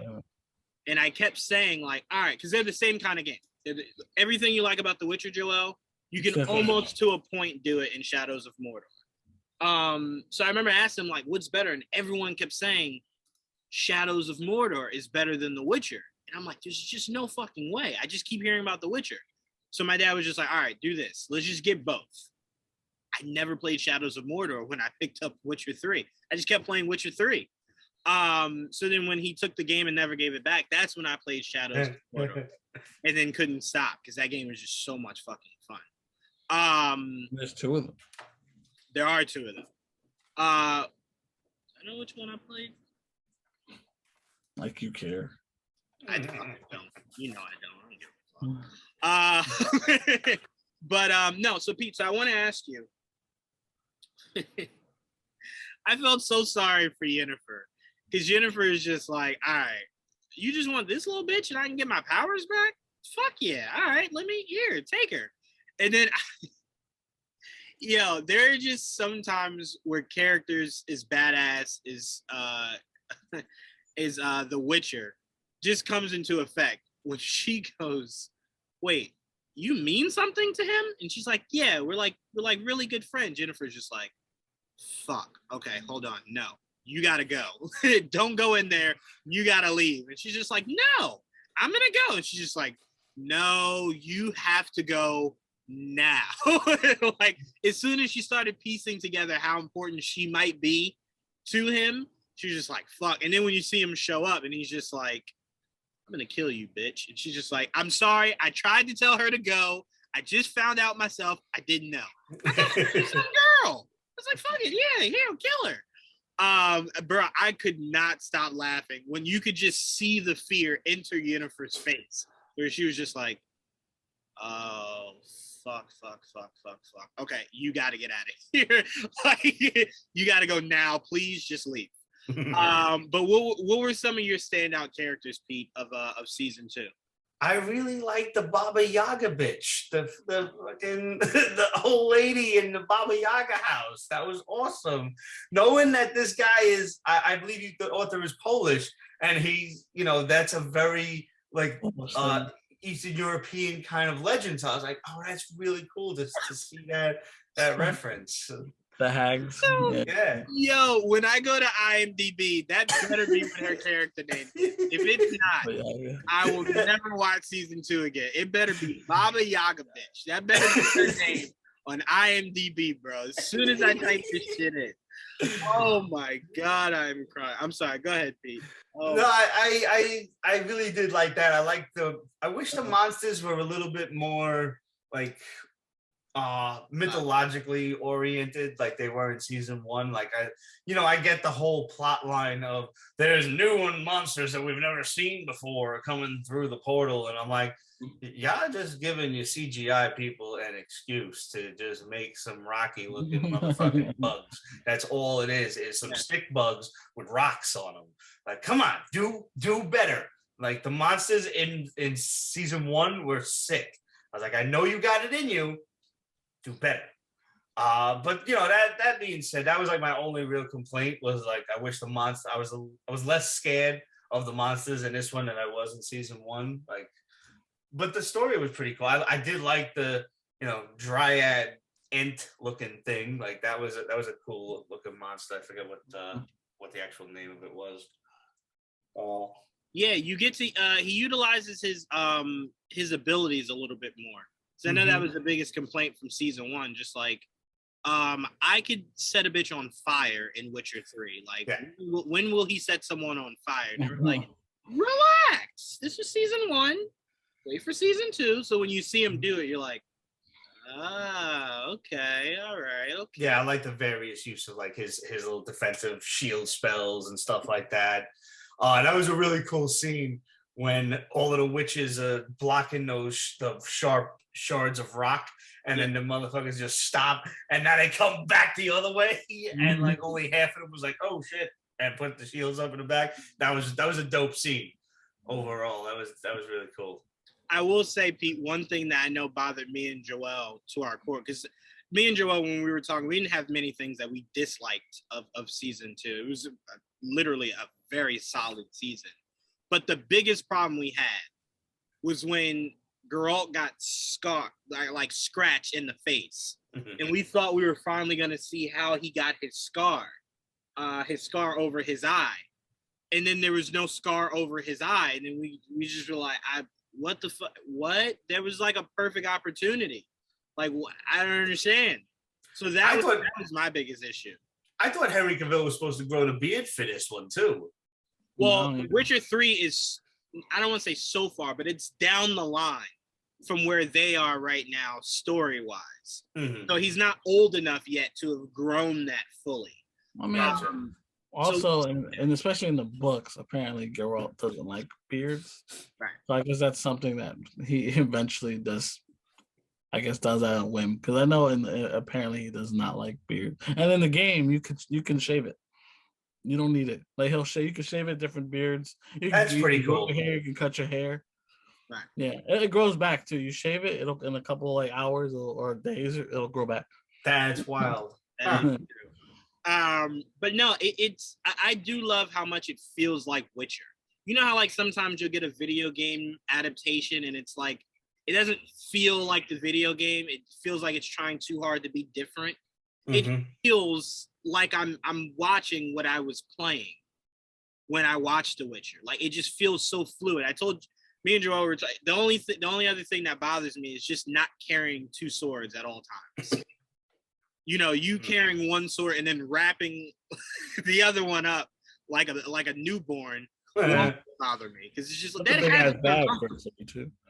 just has to be uncomfortable to where you're just like, oh man, a monster. Let me unwrap my sword. Give me a second, guy. Let me get this off. All right, you ready? Wait, what? There's a lot I don't understand. Like, don't get me wrong, the 2 swords is badass, sure. But going back to the Final Fantasy aspect, the role-playing game aspect of having the best equipment, I know whenever I got my silver sword, I hacked any motherfucker to death with that thing. So why do you need a steel sword for people, bad guys? And I know the silver sword for the monsters. Yeah, I get it, silver, sure. But I could probably hack a human to death with the silver sword just as easily. I don't really think I need to carry around 2 of them. I'm just saying. Just a thought. Well, I have no idea. I know in the game there's durability, and so you would have to. So the silver sword could break? Yeah. Both swords could break. Right. Yeah. That's your armor can break. Mindful. I don't want to deal with that. Like once I'm equipped with the thing, I want to be equipped with it. I don't. You could get it fixed. It'll just it can break. You just gotta be careful. I got stuck in a cave one time with my swords were broken. I was like, motherfucker. Like I was and I had to fight rock creatures. You know how that takes a lot of durability from your weapons. That was terrible. I barely got out of that cave, and I was using like a lot of magic during that moment, that time period, and whatever extra weapons I had. I will say though, Pete, it's not a problem you come across as often as you may be thinking. No, like something that like, oh man, I played an hour worth of games. Now I gotta go get my sword fit. Like it'll happen, but it won't happen. Carry a kit. There's kits you can carry kits that you can fix it on the go, so you don't have to go back. That's interesting. Right. I just like some of these modern games, man, like shit like that. Like they just make it too realistic. Like I played my buddy's the Legend of Zelda shit on the Switch. Breath of the Wild. Twilight Zone. Breath of the Wild. Thank you. And he was like, "Yeah, here, try it out." Like he brought the controller over, and within 4 or 5 minutes, I threw the Master Sword over the cliff. Like he's like, "Don't save." I said, "Why is this an option? Like, why can't I do that?" You threw it off the cliff. I threw it over a cliff. I didn't know what I was doing. I just flings the motherfucker like what? I wasn't one Master Sword. It's not like they grow on trees. He was like, "Don't save it." I was like, I wouldn't know what I was doing if I don't even know how to save it. I'm not familiar with Legend of Zelda, so when I got weapons and as I'm hitting people, it's saying that I'm losing the weapons because when you use it a certain amount of times. It's like, what is this? Like, I'm in a fight for my life and I have nothing. Like, what? I don't like that. I'm with you, Pete. I like the idea of, all right, this is my sword. Durability. When he was like, I gotta hunt for food, I'm like, I don't want to feed Link. I want to kill some moblins and some Octoroks. Now, wait, I will say this, Pete. I will say this. The very attractive thing of that game is that I could whoop your ass with a tree branch. I do enjoy that. I do enjoy that. Link is just. I don't need much. Is that a stick? Give me that stick. I'm gonna beat your ass. You wait. Give me that stick. I do like that. I think that's awesome. Like Red Dead, you gotta eat too, and right, like or you'll die. Yeah, that's too complicated. I'll forget to feed my guy. Okay, now, Pete. Here's the more frustrating thing because I didn't know about this either. When you go to warmer climates, right? If you don't have proper gear on. Freeze to death. Like you'll start to see your health dwindle down if you're not equipped with the right clothing. Legend of Zelda is talking about. Yes, Legend of Zelda, not Witcher, Yeah. Wait, I actually thought you were talking about Red Dead. I didn't know that. In Legend of Zelda, if it's too cold, you can freeze to death, and if it's too hot, you die of heat stroke. Right. Yeah. That's insane. Yeah, it is. Yeah. It's too complicated. In Grand Theft Auto, I could run red lights and cops don't give a fuck. So yeah. So games aren't that realistic yet. But no, I wanted to talk about one or two more things before we get out of here. Joa, how do you pronounce the Cobra Kai actor's name that's playing Blue Beetle? Zolo? Okay. Zolo? Okay. I just don't like I don't like to mispronounce names. You know what I'm saying? All right. Is that his first name or his last name? First name. His last name, I will never try. Ever in my life. Maradona. What's his name? Last name? Maradona. Yeah. Hey, look how beautiful that sounded. All right. From now on, Joel, anything that has to do with him, you intro it. But yeah, that guy says that he has tried on his Blue Beetle costume. Quote saying, we've done 2 suit fittings. They're hoping that I get more buff by the time we actually start filming, but I've seen the suit and it looks awesome. That bothers me a little bit. Jaime should not necessarily be. I wonder what they mean by buff. Because when I look at fucking stick figure is what he means. No. Hear me out. The way he looks in Cobra Kai looks buff and looks as buff as what I assume Jaime would look. It looks like he's bulking up in it looks like if you watch Cobra Kai season 4, he looks bigger than he looked in the other seasons because it looks like he's in the middle of bulking. And by bulking means you got to get fat first almost, right. And then you get your muscles. And lean it out. Yeah, and then lean it out. But that's what I'm saying. If he looks that way now, what do they? That's what I'm trying to ask. Sorry, what I'm trying to ask is a lot of times when people hear bulk up, they mean like this. I'm just curious if they meant more definition. Just put more definition to it. Like what? Because I'm like, I don't need Jaime to be like this. Like the suit does everything, so I don't ever need him to be like swole. That's we don't know how thick the suit is either, though. You know, so maybe you want him to be a little thicker than the little twiggy person. You know what I mean, Well, okay. typically, you know, if somebody says they got to bulk up, they mean bulk up, but if they got to, they got to cut instead or shred up. Right. That's what I'm saying. Like for that'd be like add some muscle. So yeah. Right. I mean, that'd be like if the actress who's playing Riri said, like, yeah, they wanted me to bulk up. Bitch, you're in a suit. You're doing nothing in human form. Like, you don't need to bulk up. That was the whole joke Chris Evans and Team Cap had against Team Stark. Like, you guys are in suits. Like, you don't know what it takes to have to lift weights and shit. So that's why I'm like, well, the whole scarab thing takes form. So you don't really need that. Robert Downey did bulk up for the first Iron Man movie. And then realized, why did I do that? 100%. And as soon as, like you just said, as soon as he did it, he was just like, he leaned out after that. He was just trim. I don't need to do that anymore. Like, I don't need to fill the suit. And that's the one thing I've always been very particular on. You don't need to fill the suit. You acclimate the suit to the actual person. So if he's slender, the suit can be, I don't need a bulk Iron Man armor. Like I don't ever need that. But yeah, so anyway, passing it to you first, Joel. How excited are you that he's already been trying on suits?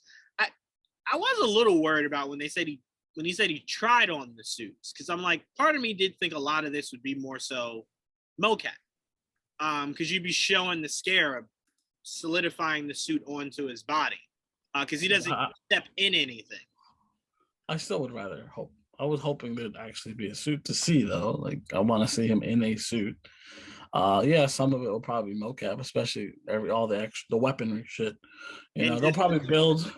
Yeah, and just transforming will be CGI and shit like that. But after that, like just like with the Green Lantern suit, as much as I didn't mind it being all CGI, we kind of want to see the suit, you know. And him in a mocap suit just is not the same as. I also did think that was lazy. The Green Lantern suit is definitely something you could just put someone in. It's what the suit, it's what the ring does. That could be full CGI. But but they transform with the ring. So to me, it being a light image is not that unbelievable to me, you know, because it literally is coming from the ring. It can transform with the ring. So it's just a projection. So for me, that's why it didn't bother me. But at the same time, it was a giant mocap suit. And you're like, that's boring. You want to see a suit. There. You know what I mean? A physical suit. Yeah. So, I mean, look, that means we'll get something by the end of this year. Awesome. Probably Fandom again. We'll get a first official look at the suit. Yeah. Excuse me. This is the second time we get a live action Blue Beetle suit. Except this time it'd be more accurate. What was the first time? Smallville. Oh, I didn't know that. Now you know. Facts, bitches. I did not know that. I love Joel. Pete, how excited are you to see this actor get his first superhero role? I mean, I like the kid. I like Cobra Kai. I don't know much about Blue Beetle, though I like the character.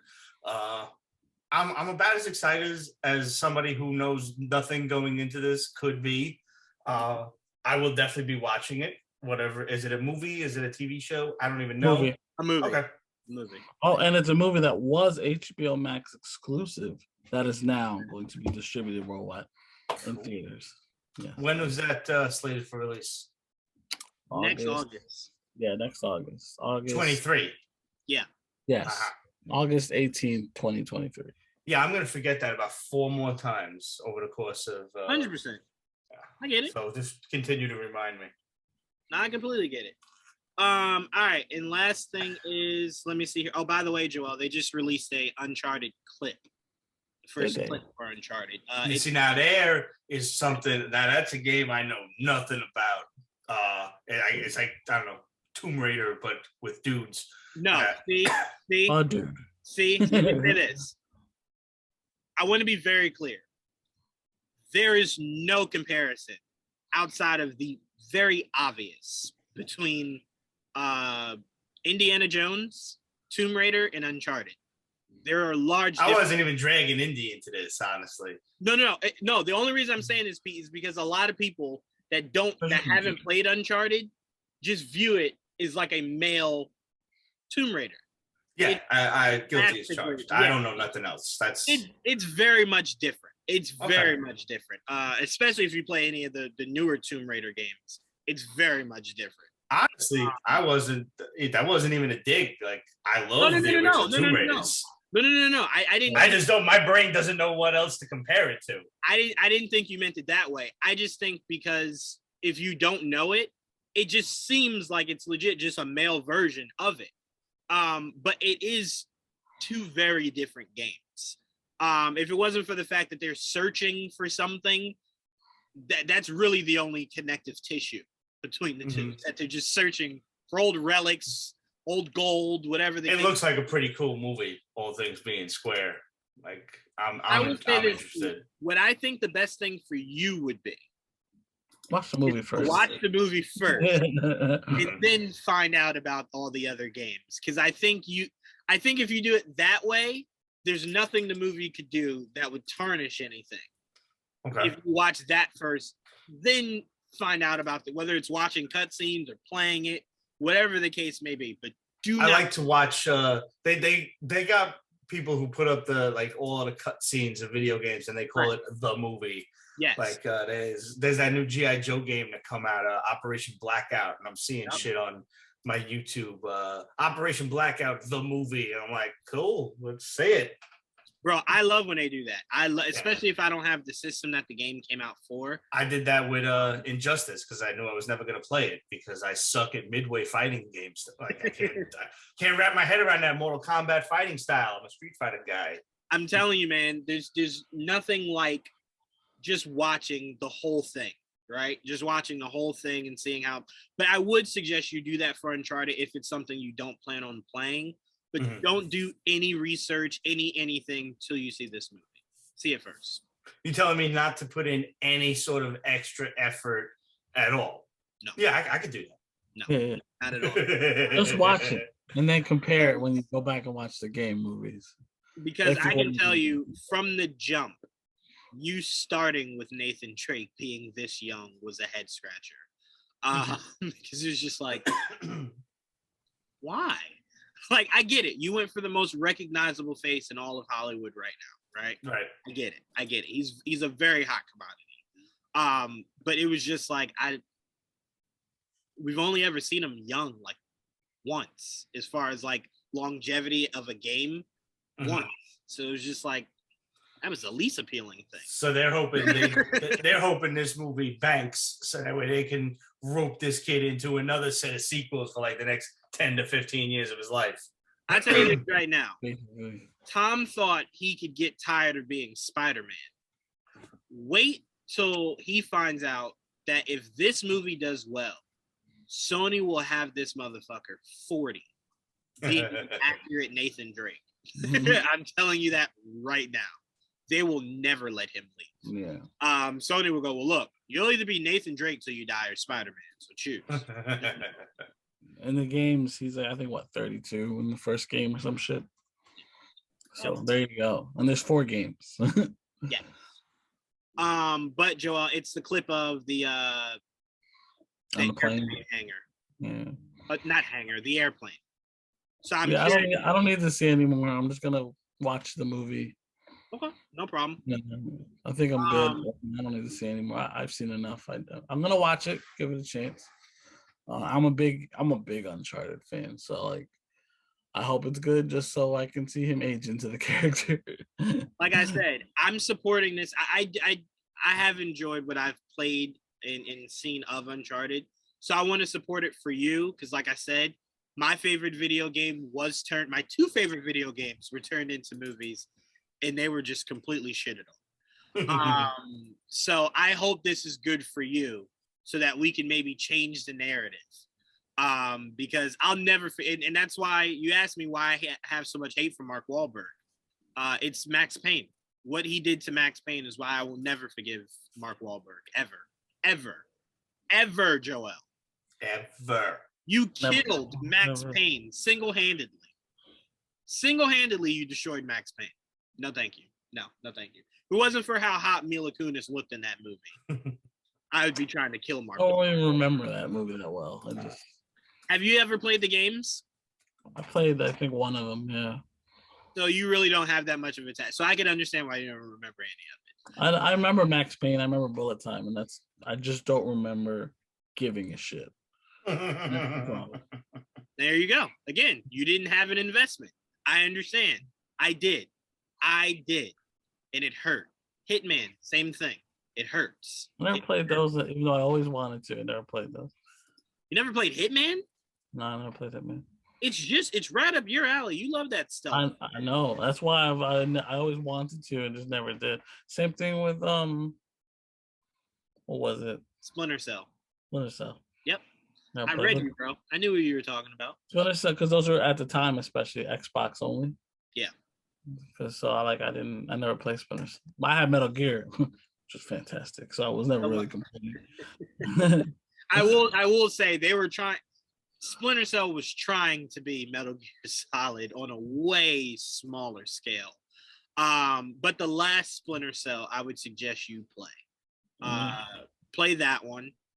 In Hitman, start with Blood Money. Don't worry about going in order. Order doesn't really matter. Start with Blood Money. It's easily the best game of the Hitman. I usually like trying to go in order, but we'll see. We'll see if I get there. Again, you played Witcher 3. That's the only one that I started. But again, but those you are never look back. But 1 and 2 are like hard to come by. Like they're like PC games or Xbox only games. I'm like, I don't got either. Buy an Xbox. Buy an Xbox, bitch. No, for an old fucking game now. Buy an Xbox. Not worth it. Shit. No, but yeah, play Blood Money, and now you'll probably find it on PlayStation Store for like $6 or some shit like. Yeah. $12. I do like stealth. I like stealth assassin shit. It's nothing but I told you before. My dad hates watching me play Hitman because I don't stealth for shit, bro. I told you. I so many times when I would get to the end and it would be like, "Did you poison him?" And it's like, "Poison him? That was an option?" It's like, yeah, you could have just put the poison in his pot and then went to your car and beat the game that way. And it's like, oh shit. So you tell me I didn't have to run in the main lobby and shoot everybody? No. Okay. All right. Cool. All right. Good to know. Gal Gadot says that they're developing the script right now for Wonder Woman 3. They'll probably start it in a year and a half or so. I'm really excited for her Wonder Woman 3. Mainly because I want Patty Jenkins to go big or to go home. I feel as though she's played it very safe with the first 2 Wonder Woman movies. I want you to go as Greek mythology and as God-centric as you possibly can. I want the whole 9. And I want Giganta. That's all I ask. I ask for much. I want Giganta. That's it. She could even be who Diana fights in the opening moments of the movie, and then you go into whoever your actual big bad is. I'm fine with that. But to end this Wonder Woman trilogy and not have it at all. Wait, what did you say, Joel? How would you explain Giganta at the start of the movie? Holy shit, that bitch is big. No, you just get Rob Schneider to re-up his Deuce Bigelow. Yeah, how you walking with him in there? That's a big bitch. Huge bitch. That was it. That's a huge bitch. Well, so you're saying it doesn't make sense if I literally just open the credits and it's just her walking. That's it. No context, just her walking and Diana punching her. That's it. That's all we need. That's not good enough for you? You gotta question that, man. In a movie, you gotta explain the giant bitch. Like, where did she come from? You just have that's a huge bitch. All right, that's all I needed to hear. Oh man, you know what? Now I beg Patty to do that and explain nothing, just for Joelle. Yeah, just there you go. Just have it open and she's just like, "Pow!" and you're like, "Who is she punching?" And you're like, "Whoa, she's big!" And it's just like, boom, knocked her out, and that's it. That'd be the talk of the town. Like, it starts with Giganta, they don't explain a damn thing. Nope. Like, boom, done. Oh man, that's funny. Just like Pete. There's nothing I want more in my life because Joel's very passionate about this. There's nothing I want more than for Ant-Man and the Wasp to start with them defeating Kang. And Joel going, whoa, what? Hold on, what? This is Joel Pete. And then the movie just ends. Did you hear what he just said? I did. Does that make sense to you? Obviously not, but just he's not going to be that's what I'm saying. He's not going to be the main villain of the movie because it's not going to end with Ant-Man and the Wasp beating Kang. It's just not going to happen. I want the opening credits to be them just beating the dog shit out of Kang the Conqueror. And then all you get is Ant-Man and the Wasp, Quantumania. And then that's it. There's no context to why they were fighting him, where he is now. Boom. And then we just get right into the thick of the story. That's it. Boom. That's it. I'm satisfied. I'm good. That's it. I mean, and you know what, Joel? I don't even want them using shrinking technology. I mean, straight up fist and feet. That's it. Just stomping, just dog walking Kang the Conqueror. That's how you start an Ant-Man and the Wasp movie. That's how you not at all. That's how you start. That's the opposite of how you start Ant-Man. That's exactly how you started. That's what they did in Avengers Endgame. They started it with just stomping a mud hole in Thanos. That was it. Boom. That was it. Boom. It was the Avengers versus Thanos, not Ant-Man and the Wasp versus Kang. See what you say? So who do you think is going to be the villain anyway? Since I mean, everybody seems to think it's like Kang is the main villain, but I agree. He's probably just going to be like is in it. It's MODOK. Right, but he's probably just going to have like a cameo of some kind. Yeah, I think it's MODOK. Okay. It has to be MODOK. Has to be. MODOK is just really the only character that you could utilize in a humorous way enough to fit with everything Ant-Man and the Wasp has been. I just not that I can't. Ant-Man and the Wasp taking Kang is a villain and he's in the movie, but he's not the central antagonist. Is what I'm trying to say. Because it just doesn't make sense for him to me. Because at the hero beats villain at the end of the movie is just usually how it works. Yeah, it's not how it's going to play out. Time out. No. You forgot which franchise you're talking about. In Marvel, it's hero kills villain. All the time. All the time. All the time. You die. You're dead. You're done. You never come back. I'm just curious if Kang's connection to this movie is Janet. If he was, because if he was in the quantum realm, if he was in the quantum realm, I think his whatever kingdom he has is in the quantum realm. Right. I would assume he would have at some point had to have met Janet. She had been there for fucking millennia.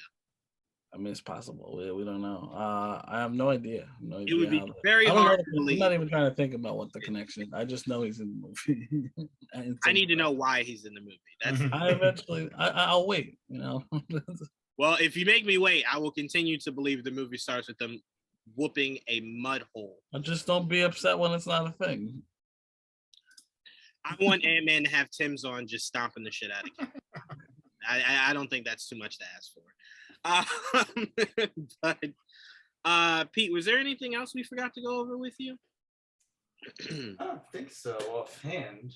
Well, there's the whole Gargantos Shumagorath thing. Did you hear about that? Oh, yeah. Well, I know. Wait, Gargantos? No, I haven't heard anything new about anything like that. What's up? All right, so apparently, the tentacle creature in Doctor Strange in the Multiverse of Madness is actually Gargantos and not Shumagorath, or at least that's how they're advertising him. But it seems like the reason that they're advertising him as Gargantos and not Shumagorath is because the Shumagorath name apparently is tied up in legal because it belonged to whoever created Conan and his really? Yeah, apparently that's what's going on. And that's why Gargantos is not connected to anything. It's a Marvel character. So they look very similar. And I guess that's what they're going with. See, I would rather you just say it is Shumagorath. You just can't call it that. So it's a different name, but it is the actual character. They're gonna maybe they will, but I know as of right now, that seems to be they're marketing him as Gargantos. So. Oh, that's stupid. The shirts, it's the shirts everywhere and stuff. It's on Legos. I mean, that's why lawyers should all be killed. William Shakespeare was right in the first place. Kill all the lawyers, kill them tonight. I would just wonder how our legal system works if you do that. It's anarchy. Right. Yeah. First of all, can you picture Pete says that and all the lawyers disappear and Matt Murdock's just sitting there like, I did nothing to you, Pete. Like, I did nothing to you, Pete. And he just disappears. Should have got back in the fucking TV world faster, Matt. What can I tell you? Patience is not one of my virtues. No, I'm with you. I'm with you there, Pete. I'm not one for patience whatsoever. But yeah, this Doctor Strange movie is turning out to be a pretty intriguing piece of work. That's for sure. And look, a lot of people are leaning into what I thought this whole damn time, which is Wanda will turn out to be the true villain of this movie. It makes the most sense. Like it does, especially if you're starting off with Wanda, the first mutant that we know of, and you giving the bad look of mutants, to where it's just like, well, she's a mutant, we didn't trust her, so we don't trust any of you either. I like that. Now, I'm not saying Wanda's going to be a bad guy going forward. Clearly, that'll be cleaned up. But I do still want Marvel to go the route of they don't trust mutants. And it would be a really good start if Wanda was the start of that. So it's like, you cause a lot of problems. I don't trust you. Like, you or any of you. Does he bend metal? I don't trust that either. So, yeah, I don't know. My only issue, it's not an issue, because it's not a bad segue into them not trusting mutants from the get. Problem is, I need the history of the mutants needs to exist. Has to. I'm with you. Yeah, I'm with you. Look, you got to make it work. But we've always said from the beginning, that's Feige's job to worry about. You worry about figuring out how that works. But it just makes the most sense because to me, I kind of feel like if Wanda doesn't turn out to be the big bad, right? There was just really no other real need to bring her into this. Besides what she sets up going forward. So that's why I'm like, this just makes the most sense, and honestly does. Especially because look, how did that trailer make her seem, Joel? Very good, right? Very good. Yes. But very good, very like, please forgive me, I'm sorry, like I'm far away. That's why the bait and switch would be oh so more appealing when you go, oh my God, Wanda is killing people. And it's like she is pretty twisted. And then you see that it comes from something more, psychological than anything else. And then, like I said, Joel, I wouldn't mind if this movie ends where she joins the mutants wherever they are. But it just can't be a portal opens and they all come flooding out. No, that's not what matters. No, please no. Not at all. Not at all. You just got to be more interesting than that. Sorry. And I tell you, if you open a portal and these mutants come out, God bless whoever that director is who has to direct that first X-Men. Because I'm going to hate you already. I'm going to hate whatever you give me already. Because you already started from, I just pulled you out of nowhere. So here you go. Here's mutants. So you got to work on that. Yeah. So God bless you. God bless you. But no, so that's really interesting what this Doctor Strange movie is going to be doing. I can't wait to see how that all plays out. A lot of promo art. You see a lot of the promo art that dropped? I saw the Thor Love and Thunder promo art too. Yeah, that's pretty cool. Thor looks sick. I still want to see him in the street clothes. That's the one I'm looking forward to more than that. He looks like what's his name? Thunderstrike. Yeah, he looks like Thunderstrike. Awesome. A lot of those. He's wearing the fucking classic boots and it's pretty cool. I'm like, oh my God. This is why you gotta love Taika, man. Taika cares about small details. Like, who cares about Thunderstrike, right? I didn't care about Thunderstrike. Remember, he was blonde and had a beard. I hated that back in the day. Eric Masterson. Not only he had a ponytail. He did, and he had like a fucking it was a triangular hammer. It was like a mace. It was like mallet, like a mace. Yeah, it was like a mace. It was like a mammer. That's what it was. It was a mammer. It was Y shaped. I mean, triangular. It was weird. It was like a gift you thought you would give your daughter who's really strong, but then you were just like, well, maybe I give it to my son. It was a weapon you just weren't sure about. But it was also trying to find its way to just being so different than Thor. But I'm more intrigued about the fact that they're really hiding Gore the God Butcher as much as possible, and I'm very curious as to why. So I'm looking forward to seeing what Christian Bale looks like as Gore the God Butcher. Because Gore the God Butcher better be killing a lot of gods. Me and AJ were talking about that the other day. It was more than two. So surprised. They keep talking about Russell Crowe as Zeus, and I think he's being like served up on the chopping block. 1,000%. That's what it seems like. Yeah. Yeah, 1,000%. Why else be in the movie at this point? Right. Yeah. I think Hercules will live, but Zeus is destined to die. I hope he's in the movie, or at least exists, because man, I love Hercules. I hope that. I don't think they can have Zeus without having Hercules somehow, some way.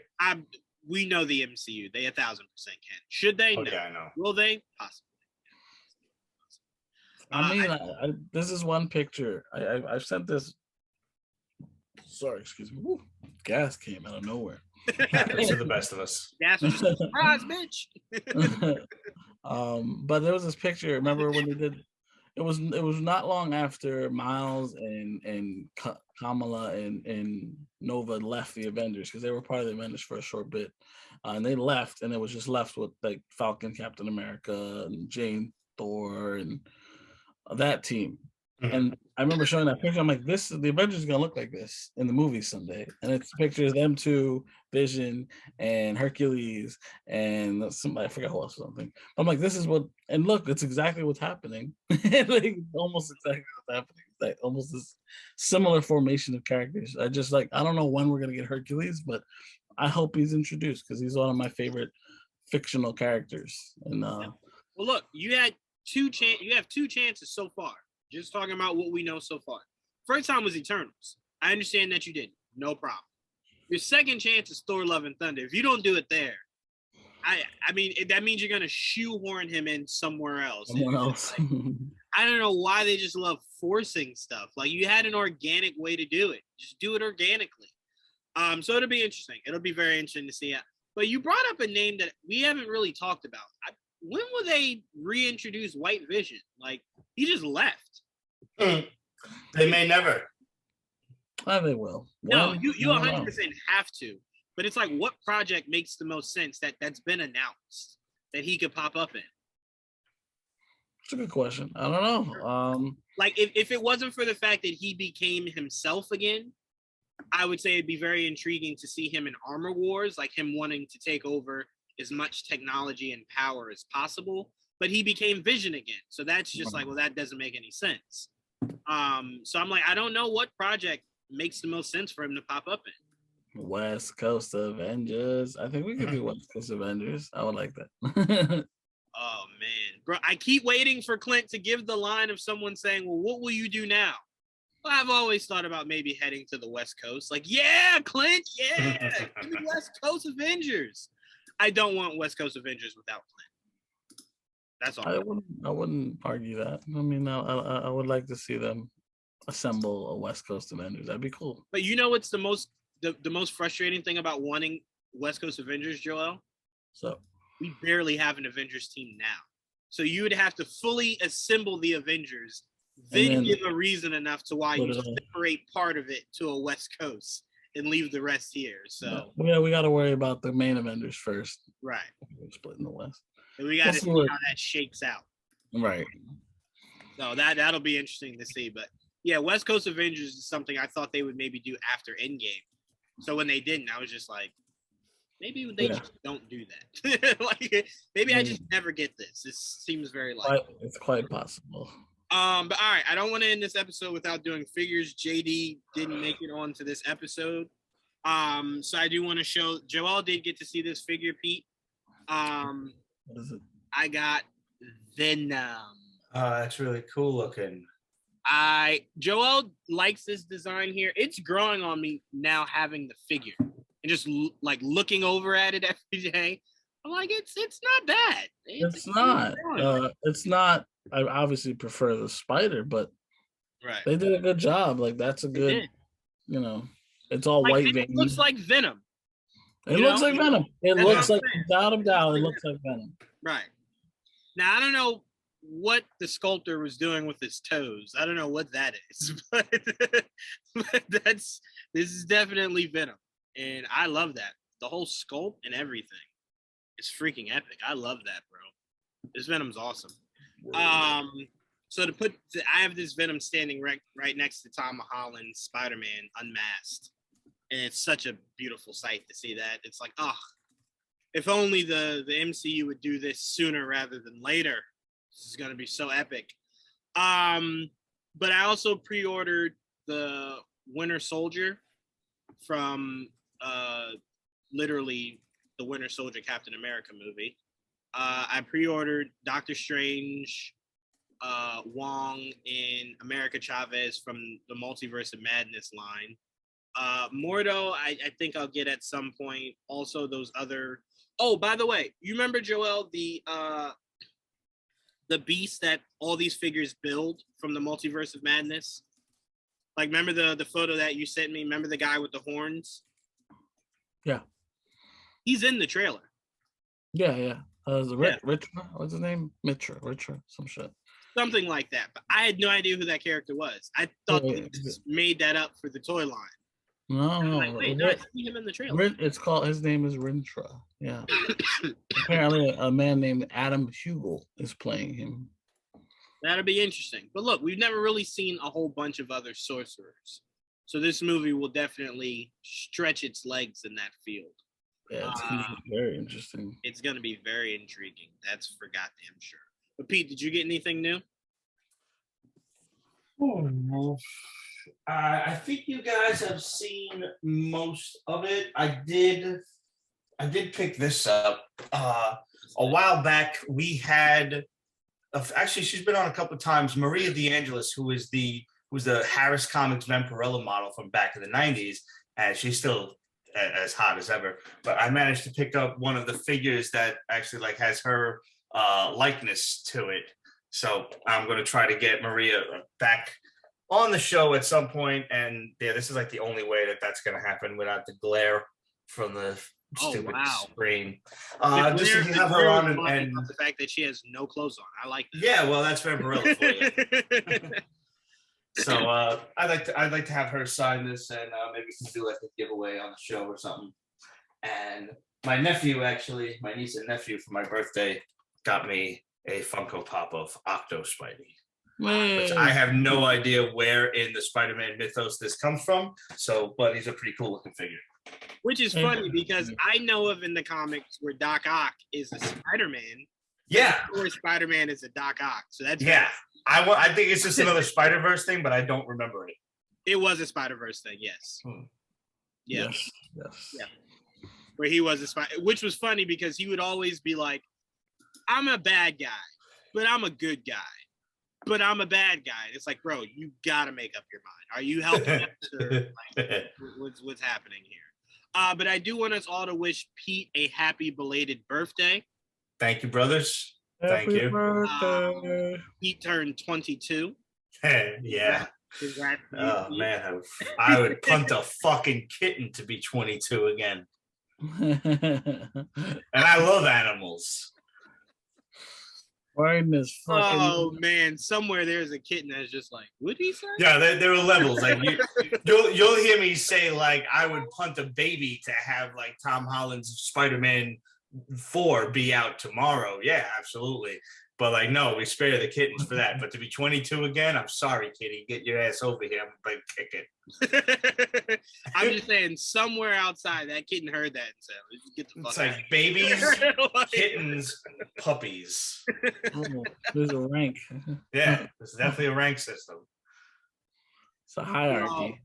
I despise cats, so I would punt a full-grown cat, full baby cat, whatever cat. I'm punting that motherfucker for sure. I hate cats. The devil 100% made cats. I believe that. I solely believe that.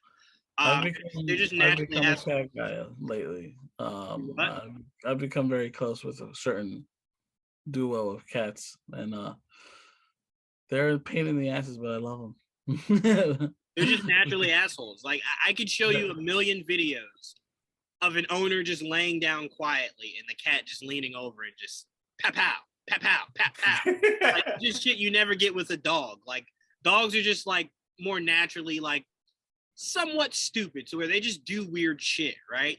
But a cat will just out of nowhere just like knock your glass over, just come slap the shit out of you, scratch you because they get scared. And it's like, bro, I didn't even do anything. Why'd you put your claws in me? Like Satan made cats for sure. For sure.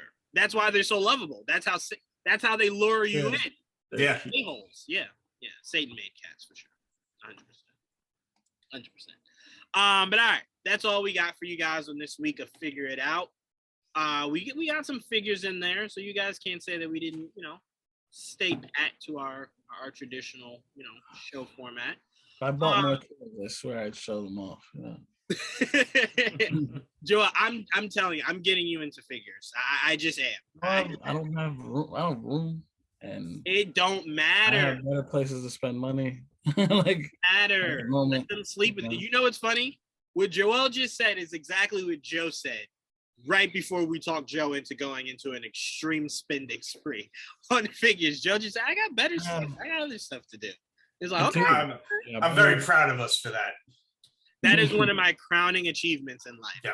Is that it took very little to get Joe into buying figures. It took one conversation, and Joe the next week was like, I bought something. And we're like, what did you buy? And he's like, I have to buy in a certain, like an order.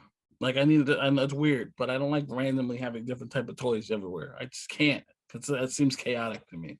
So they have to be. That's why when I always imagined, I like Hot Toys, and I'm like, it'll be all like MCU Hot Toys. There's an order there. You know what I mean?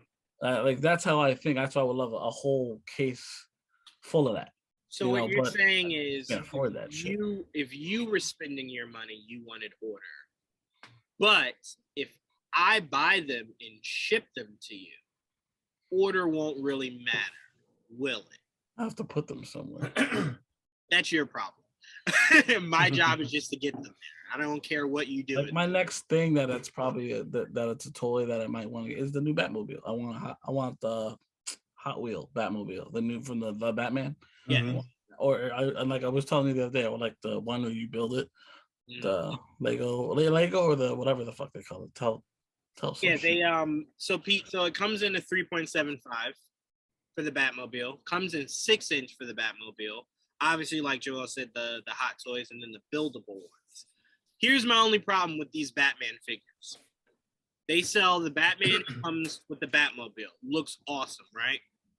Problem is they have Bruce Wayne, right? They have in the Batman costume, but the mask off. And I'm thinking, oh, the mask is just a removable head. You just take the head off, put the mask head on. No, they have a clip-on mask that you clip on to Bruce Wayne's head. And it looks like Lego Batman because the mask stops here. It doesn't go all the way around. It's a clip-on. There was a Batman toy like that where like he had the clip-on mask back in the day. I hate that because it's so lazy. Just get removable heads. It's not that hard. It's 2. The one you made and then a Batman one. No, it was Wolverine. I'm sorry. It was Wolverine that had a clip-on mask and you could wear it as a ring. All right. Oh my god! Here is a ring. I did have a Wolverine where you could take his mask off and on. He looked fucking terrible without it on. But so I lost the mask, so I was just stuck with him without the mask for the longest time. I want people to make more Batman and Wolverine figures to where you could just take the cowl off, right? Just pull the cowl, like the cowl comes off. Over? Yeah, like it comes off, like this. Right, and then it just hangs down, and then you can just put it back like their face, and then you can just put it back on. It's just so much better. If you don't want to make removable heads, just do it that way. You can do it that way. That's fine. Just do it that way. But personally, anymore. I don't need to see their face. I just keep the mask on. I'm like, I don't need to see their face ever. Like unless they don't wear a mask, of course. That's different. Yeah, no, I really prefer that. That's why when Pete asked me if I was going to get that Captain America set of Sam Wilson, I said, well, fuck yeah. One comes with the goggles and one the goggles and like the headpiece and one comes with just Sam's head. And I'm like, I like that. I like that in all my figures. I like you to give me an option. Don't only give me Mandalorian with the helmet on. If he takes that shit off, I want him with. I don't need it. That's what I'm saying. Like, I'm very simple like that. Like, I want Batman. I don't want Bruce Wayne. If I want Bruce Wayne, I'll buy Bruce Wayne. Well, that's my point, Joel. They don't make Bruce Waynes. If they did, I'd be fine with that. They don't. That's why. Because who wants Bruce Wayne? We want Batman. I do. I want to walk around and just sleep with random women because I'm rich. I want that ability. You know what I'm saying? It's not a thing. It's a toy. It's not like you become. You Bruce don't Wayne. know what that toy can achieve, Joel. Okay, I saw Indian in the cupboard. I know what. It's like the Power Ranger toys where you used to be able to flip their heads on, like it was helmet and then there's regular face. Remember? Yep. Flip it like that. That was clever, but they were stupid. They make them like that. Well, they make that now with removable heads. It's the Power Ranger, and you can take the helmet off and have the regular head. More expensive, right? And the extra, No, they're only like $20. Yeah, only like $20. But I prefer that. I like, give me options. You know, if I want to just keep it on, I just keep it on. But give me the option. Like you just like one day wake up and you're like, I'm gonna change his head today. Joel, you're joking. I'm just asking. No, you're joking. That's 1,000% what I do. I'm actually looking for it right now. Shit, where is it? Of course, now I can't. Oh, here it is. So right here, that's Din Djarin. That's his head. It's Mando right now. At any given point, I remove it. Do you keep it next to the toys? Yeah, I keep them with each other. So right here is my. Take that out. Right here is my Din Djarin. A lot of different fucking pieces. Like I look at some of the Hot Toys and there's like mad on hands and heads and so I'm like, what do you do with all that? Like, well, usually what you do is with the hot toy, when you get it, you buy the holder. You put it in the holder, and then you just put the pieces around it. You just put the pieces around it. You don't ever have to change it. But if you ever want to, it's there. Rather than I'll put it in a Ziploc bag and put it somewhere, and then you got to remember where the hell you put it. So I try to keep things all together, so that if I did one day just look over at Din and go, I want to see Din's face, not the helmet. I know where it is. I don't have to go searching for it. So that's usually what people with Hot Toys do. Din's face. Yeah. Hey, shit. You give me the option, I want the option. Switch it up. Take that shit off. But all right, guys, that's all we got for you today. Again, want to give a shout out to Pete and Joel for joining me. And a shout out for JD. JD at some point will return to figure it out. I promise you guys. One day. Yeah, JD just became the Brock Lesnar of Figure It Out. We don't pay him enough to show up to every episode, so we gotta do WrestleMania amount of money. But when we do that, JD will be back. Joe will be back, so we'll have a full panel next week. I promise you. I don't know what happened. He was coming tonight. I don't know what happened. But all right. Thank you guys. Until next time. Peace. See you later.